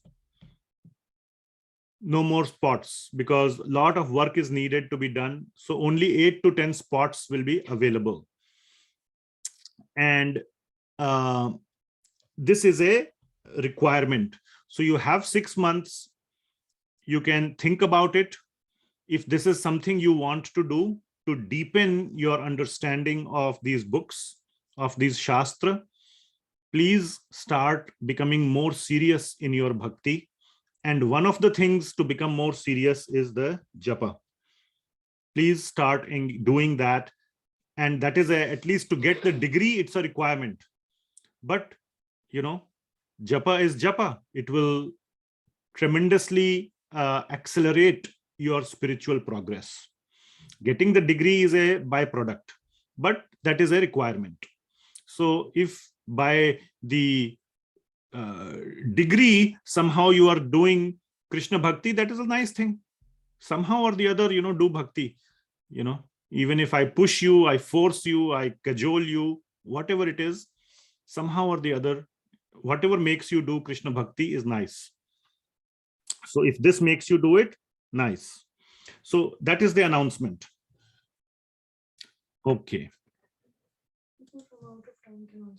Yeah, people from out of town can also join. You don't have to be in Portland. So it's done online, the Bhakti Shastri. Okay. So you can let me know if you are interested in that, and you can, but when the time comes to actually enroll, you need to be able to certify or claim that you are doing 16 rounds of Mahamantra Japa to be able to enroll. Okay, now yeah, yes. I want to Guruji, ask one 16 question. that means 16 mala. Sorry. Hare Krishna mantra. Yes. 16 rounds of jap means 16 mala that has 108 beats. Yeah, 16. Hare Krishna mantra. Yeah, that's a very good question. So 16 rounds. So one round means 108 times Hare Krishna Mahamantra.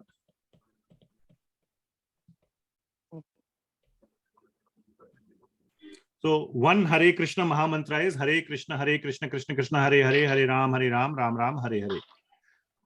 108 times like that. It can take anywhere between, I would say, 6 to 8 minutes.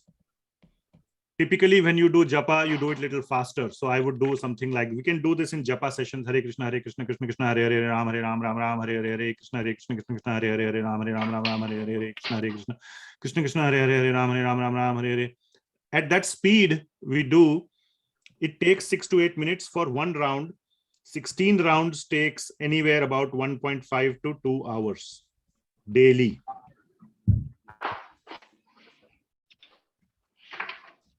Okay, so I hope that is clear. It's a serious commitment. It is a serious commitment. It's not a easy commitment, but that is what is needed. Okay, so Prabhuji, there is a question why this is 16 rounds. Is there any specific purpose? Why not 15? Why not 20? It is 16. Why is it so? Okay, acharyas have given that number 16. Okay, so it is a number that is given by acharyas. And this is a reduced number. Earlier the number was 64 rounds every day, and acharyas have reduced it to 16, knowing that all these other engagements like office work, home work, etc., etc. But why 15? Why 17? Yeah, I don't want to go into that. It is a instruction from acharyas, and we follow that. Is it at a stretch or in different times? Say Different times is okay. 4 rounds, then 4 rounds, then 4 rounds, then 4. Yeah, 4 in morning, 4 in afternoon, 4 in evening, 4 in night. You can do that. No problem. Okay. Total 16 in one day. Thank you. But that 4 should be in one stretch, Prabhuji. No. You can do, I mean, technically you can do 1 every hour. And for 16 hours, you can do 1 every hour. There is nothing like that. Okay. Okay. Kindly mute yourself if you are not. This has to be started straight away. Sorry? बिल्कुल पीछे वाले मैंने 501 points पे डाल देना 50 रुपए कहाँ है? Prabhuji, I have a question. This Yes. Shastri, is there a duration for this course? And It also takes about 2 years. Oh, 2 years. Okay. And there are tests or exams in between, and Yes. If one There will be a total of fails, 5 exams, 5 or 6 exams. Okay. So if one fails one exam, I mean, he's thrown out of the course, or how does that go? No, you won't fail. I mean, if you are serious, you have to work hard to fail. I mean, if you are a sincere student, you will not fail. I can guarantee you. Okay, but if you want like a, with no preparation, no effort, then yes, you will fail. If you don't do well in a particular exam, you can take it later also. You can retake a different test, not the same questions, different questions, but that rarely happens. Yeah, because the key objective will be to learn and not to get a certificate or anything. Exactly. But at the same time, I would be more inclined to help students who are sincere and serious rather than, those who are doing it for the benefit, but a lot of time investment is needed from my side also. So I will balance my time on those students who are making progress towards the degree. Understood. So actually, age bar, is there any age bar? Because at the No age age of bar. 72 No years, age bar. 2 years. Okay. No age bar, but there is no relaxation of requirements either. Okay. Okay. Thank you. Thank you. Okay, let me take these the questions that came on the chat or on the offline first, and then I will take the questions on the chat. Today we might go a little bit longer, but I want to take these questions. So where is this? Oh, here. Yeah. So one very nice devotee, I won't take the name, sent some questions, and I want to some of these questions will benefit everyone. So yes, please listen carefully. I will give brief answers. So the question is about worshipping other devis and devatas, other demigods, so to say. And one of the names that was mentioned was Mother Lakshmi, Goddess Lakshmi. Goddess Lakshmi is not a Devi Devata in that sense. She is the eternal consort. She is the wife of Lord Narayana or Vishnu. So Mother Lakshmi is very special in that sense that she is 100% devoted to Lord Narayana. So wherever Lord Narayana is, Mother Lakshmi will follow. In a different sense, people say, oh, people do worship of Mother Lakshmi, but they forget to worship Lord Narayana. So it is better if they worship Lord Narayana, Lakshmi will automatically come there. If Lord Narayan comes, there is no way that Mother Lakshmi will not come. So, Mother Lakshmi worshipping Lord Narayana is the sure shot way of pleasing Mother Lakshmi. The purpose of worshipping the demigods is to show our devotion to them. Okay, but by showing our devotion to Krishna, we automatically show our devotion to them in that way. We just discussed this topic, like watering the root nourishes all the branches, leaves of the tree, or feeding the stomach gives nourishment to all parts of the body. Similarly, worshipping Lord Vishnu or Lord Krishna, that worship goes to all the devis and devatas. Now, another question is, what we have been worshipping the devis and devatas for many long time, should we remove them from our worship? No, you don't have to remove them, or if I can use a stronger word, you don't have to throw them out. Absolutely not. Absolutely not. Devis and devatas, they deserve our utmost respect.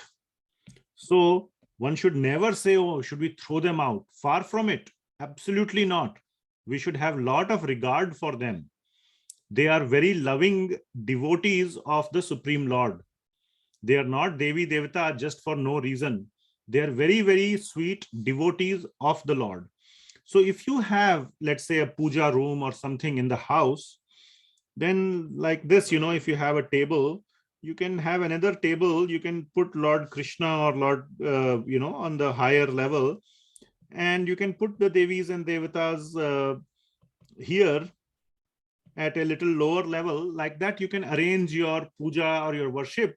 But the purpose is that, yes, Lord Krishna is the highest. They are the devotees of Lord Krishna. Our worship, whatever we do, is going to Lord Krishna. So when we are doing worship, in our mind, in our heart, we keep that Lord Krishna. It is meant for Lord Krishna. We can have the Devis and Devatas in the puja room, on the table, on the altar. and that worship will flow to them automatically.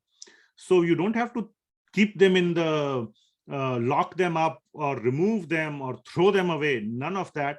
You can keep it here, and in the future, if your heart says, no, I'm now so attached to Lord Krishna, I don't need anybody else, then you can make the decision to put them elsewhere. But there is no need to do that immediately. Follow your heart, but by reading Bhagavad Gita, be clear that your worship should go to Lord Krishna, and once it goes there, it will automatically flow to the devis and devatas. Okay, so that is the answer to that question. And if there is a follow-up, now you'll have to speak up or ask. But I hope I have covered all the aspects of this question. Next question is, will helping others reduce our karmic baggage? No. Helping others does not reduce our sinful reactions. Helping others, what it does, it only increases our pious reactions. These two are like separate accounts. You cannot go beat someone or hurt someone and then you do good for someone else in the hope that it will cancel. You will have to suffer the good results. The good results by your pious, due to your pious reactions, and you will have to suffer the punishment of your sinful reactions separately. Both will happen. One does not cancel the other. These are two separate bank accounts. Okay. So so helping others will not reduce your sinful reactions. What will reduce sinful reactions? We already discussed so much. Who can tell me what reduces sinful reactions?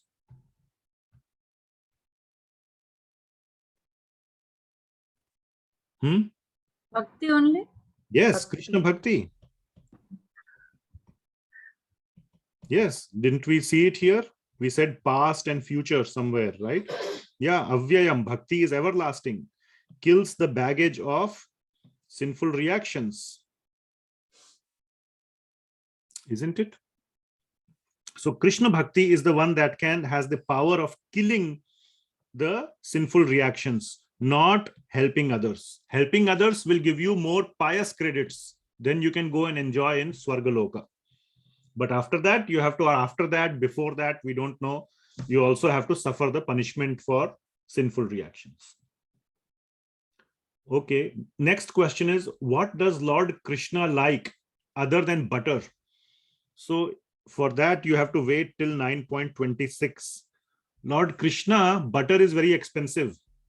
Okay, so yes, he likes butter very much, no doubt about it. But these days, prices are rising so much. And you can say, Arey, butter kahan se layenge? Butter is so expensive. Lord Krishna says in 9.26, Patram pushpam phalam toyam yome bhaktya prayachati. That if one gives me just a patram leaf, pushpam flower, phalam fruit, toyam water, and he doesn't even say, I want a rose flower. He doesn't say that. Or he doesn't say, I want mango fruit. Okay, he doesn't say that. Any leaf. Now, what is the cost of these things? You go in any garden, you can get it free. Water, you can get it free. Fruit, any fruit. But it has to be offered yome bhaktya prayachati. A bhakta has to offer it with bhakti. So what is most important is bhakti. You mix bhakti with this and then you offer. So Lord Krishna can be satisfied with the most inexpensive and simple items. Most inexpensive and simple items. So whatever you are cooking, It is ultimately made out of some leaf, some flower, some fruit. Even, you know, rice is a fruit of the rice tree. Like rice plant ka fruit kya hota hai? Rice grain. So grains are, you know, grains are fruits. So, or whatever, flower, gobi ka phool, that is also a flower, gobi, or cabbage, or whatever, no, cauliflower. So he will, you know, cauliflower also counts as flower, no problem, any kind of flower. So whatever basically you offer, most important ingredient is with bhakti. Okay. What kind of puja Hare Krishna likes? So the best puja that he likes is japa or shravana plus kirtana. He likes this the most. In 10.25 verse of Bhagavad Gita, Lord Krishna says, Japa yagyo asmi. Among the yagyas, among the various ways of worship or sacrifices, I am the Japa yagya. So Japa is the best kind of worship that you can offer to Lord Krishna, which also is free. You don't have to buy 200 types of items. You can just sit and do japa, even if you are imprisoned in a jail where everything has been taken away from you, even your freedom has been taken away from you, still you can do japa. Okay? You don't need anything to do japa except for a mind. Your mind needs to, you don't even need a tongue. You can do japa in your mind also. It's better to do with the tongue, but even a person who cannot speak can do japa as long as he is alive. All you need is to be alive and conscious.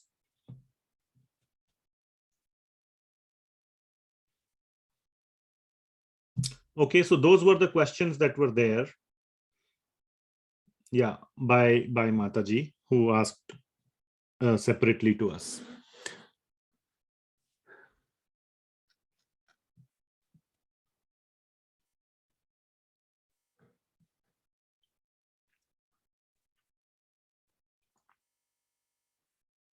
So some devotees are saying that they are interested in doing Bhakti Shastri, but then you have to come up to the level of the japa, and we will have a discussion at the time of enrollment. This was just a very, very early announcement, early, so to say, you know, telling you what the requirements are so that you can start preparing yourself. So that was the purpose. We will, I will make an announcement at the time of enrollment, and then you can let me know. One more question came, chappan bhog. Is there a special significance? No, it is, chappan bhog means 56 items. 56 items means very opulent or very rich offering. Okay.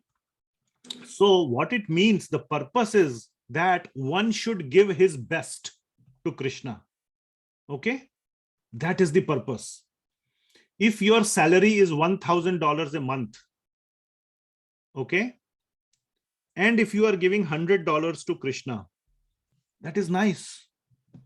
Out of $1,000, you are giving 10%. Okay, US government itself takes 30% tax. So anyway, you have $700, plus you have to give rent, this. Out of that, if you are giving, you know, the point is, it takes a big heart to give $100 out of 1,000, isn't it? Would you agree? Now, if somebody is making $1 million a month, I don't even know how many zeros, $1 million a month, and if that person is giving $100, is that very nice? No, he can give more. Definitely he can give more. Okay, so the idea is to give the best you can. Give the best that you can.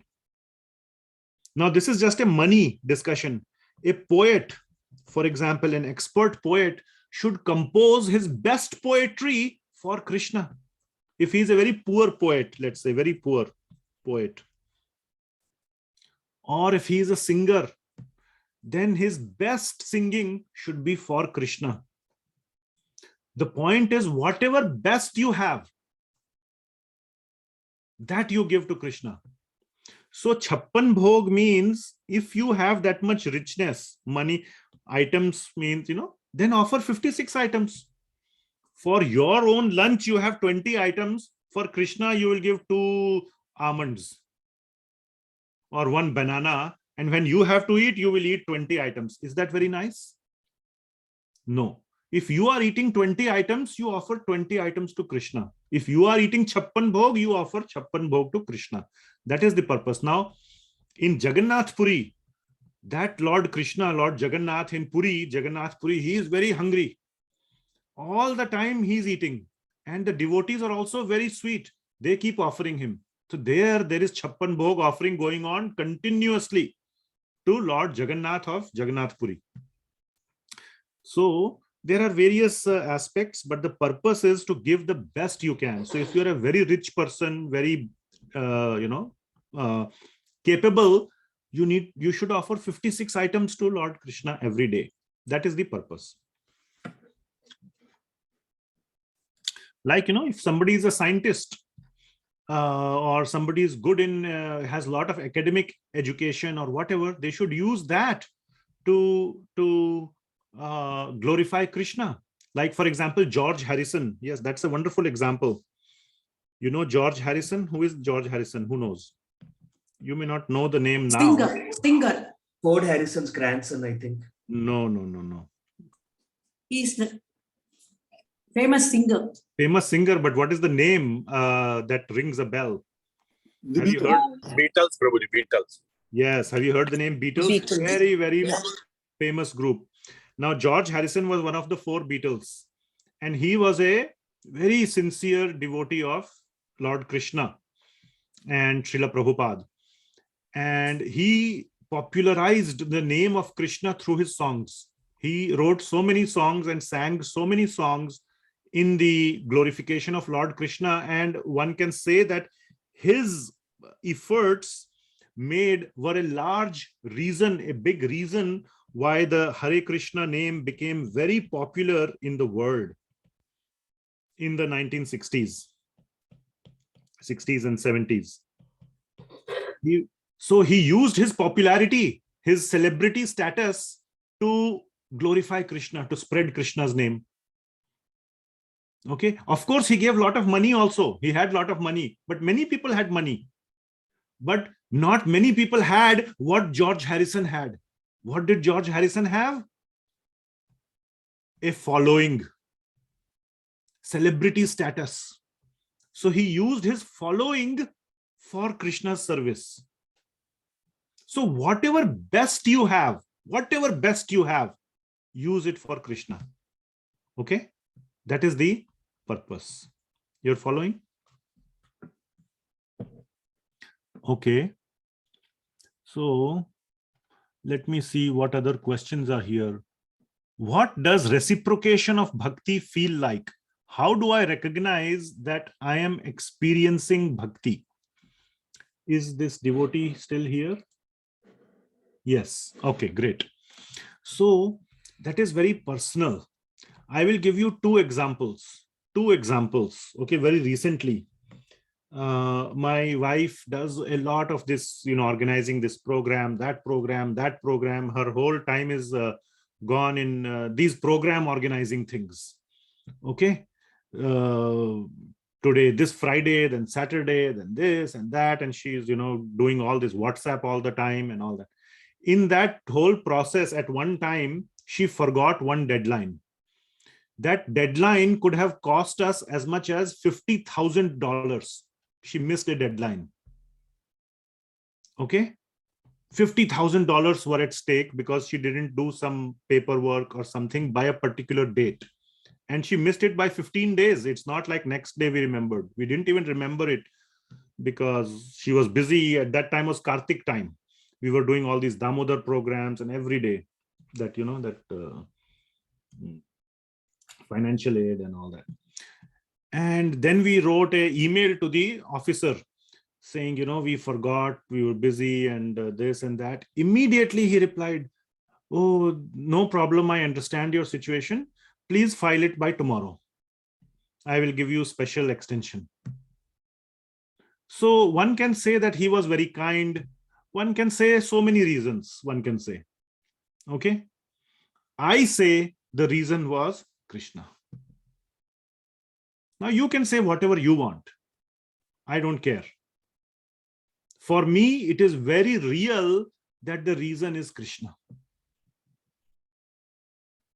Okay. Similarly, another time, like we have this medical insurance for my mother. So we pay the premium, and these medical insurance people are very particular. They are looking for reasons to not pay your medical bills, isn't it? So if you forget to pay the premium, that is a very big reason for them to delist you. Oh, you didn't pay the premium, now you don't get the benefits. One time she forgot to pay the premium. And that time, that month, we had a lot of medical expenses for my mother. And the rules had clearly said, you must not forget to pay the premium, otherwise you will not get the benefits. After a long time, we remembered, oh, this month we didn't pay. So we called up and, we said there, this happened and whatever. And again, that was the time when she was very busy doing this, all these things. And that person very kindly said, okay, no problem, pay it right now. Today, I will, today I'm closing my books. So I can just put it today under today's date and it will be considered as paid. So you can say whatever you want. That person was you can say the person was very kind. Of course, he was kind. I say Krishna made us or deal with a kind person. That person could have been a jerk. He could have said, no, sorry, you have missed the deadline. See the rules, policy. Our policy says da da da da da da da da. Sorry. It is very possible that could have happened, but Krishna arranged it in such a way. And this is very recent, hardly like few months back.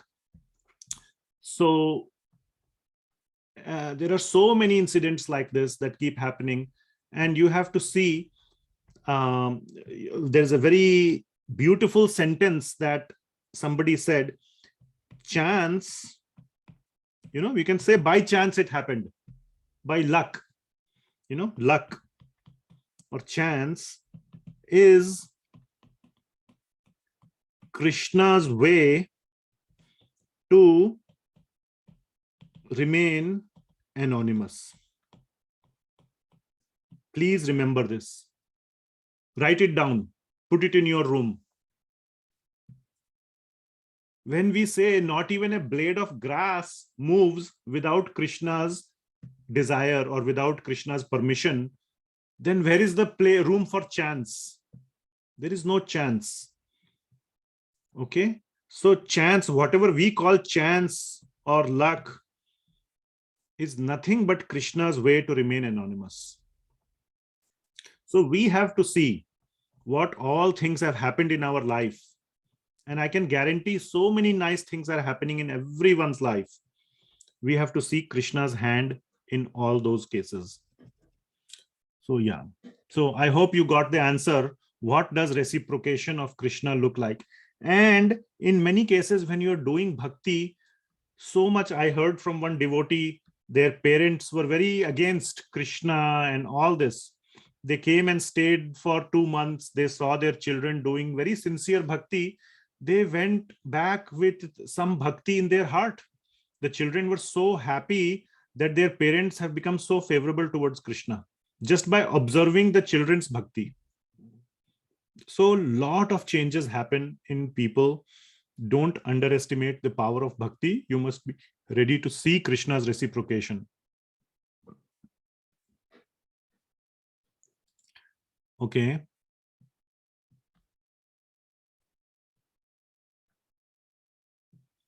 I don't understand this question. One devotee has sent, what if we stop asking favors from God?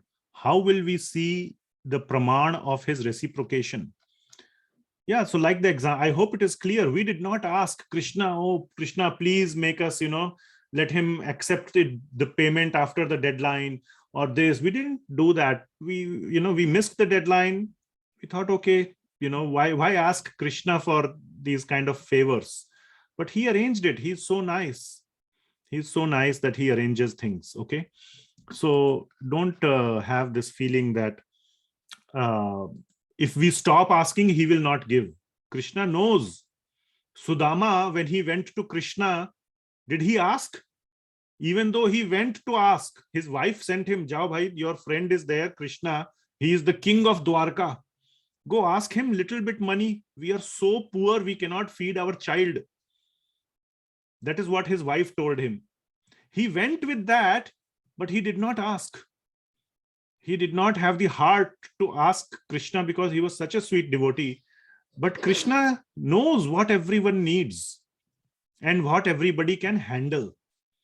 When he came back, he saw a huge palace. So Krishna will give to his devotees if he knows they can handle it responsibly. If he knows that they will spoil the devotee, then he will not give. But if he knows that the devotee can handle it so that his bhakti is not destroyed or impacted, he will give. He will give with both hands. He will do everything to maintain our bhakti.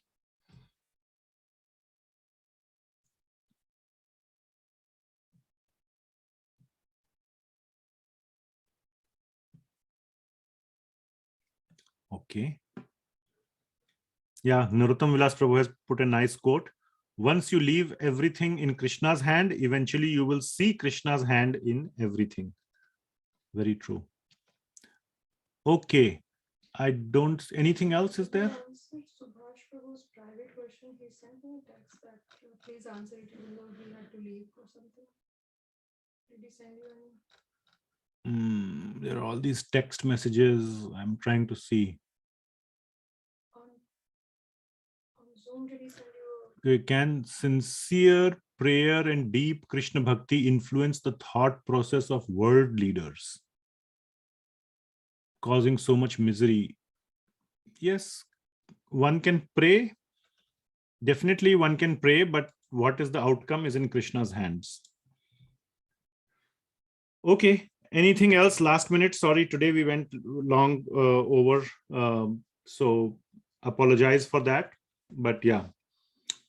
So if nothing else, thank you for staying late. Sorry for going over time. We will keep to the time from next time onwards. So thank you so much. We will continue 9th chapter next week. Right? Next week, right? Next week. Yes, Thank we you, will meet. Prabhuji. Thank you so much. And hopefully we'll see you in the Bhagavatam class tomorrow or some other time soon. Thank you so much. Srila Prabhupada ki jai. Jai Hare Krishna Prabhu. Hare Krishna. Hare Krishna. Hare Krishna Prabhuji.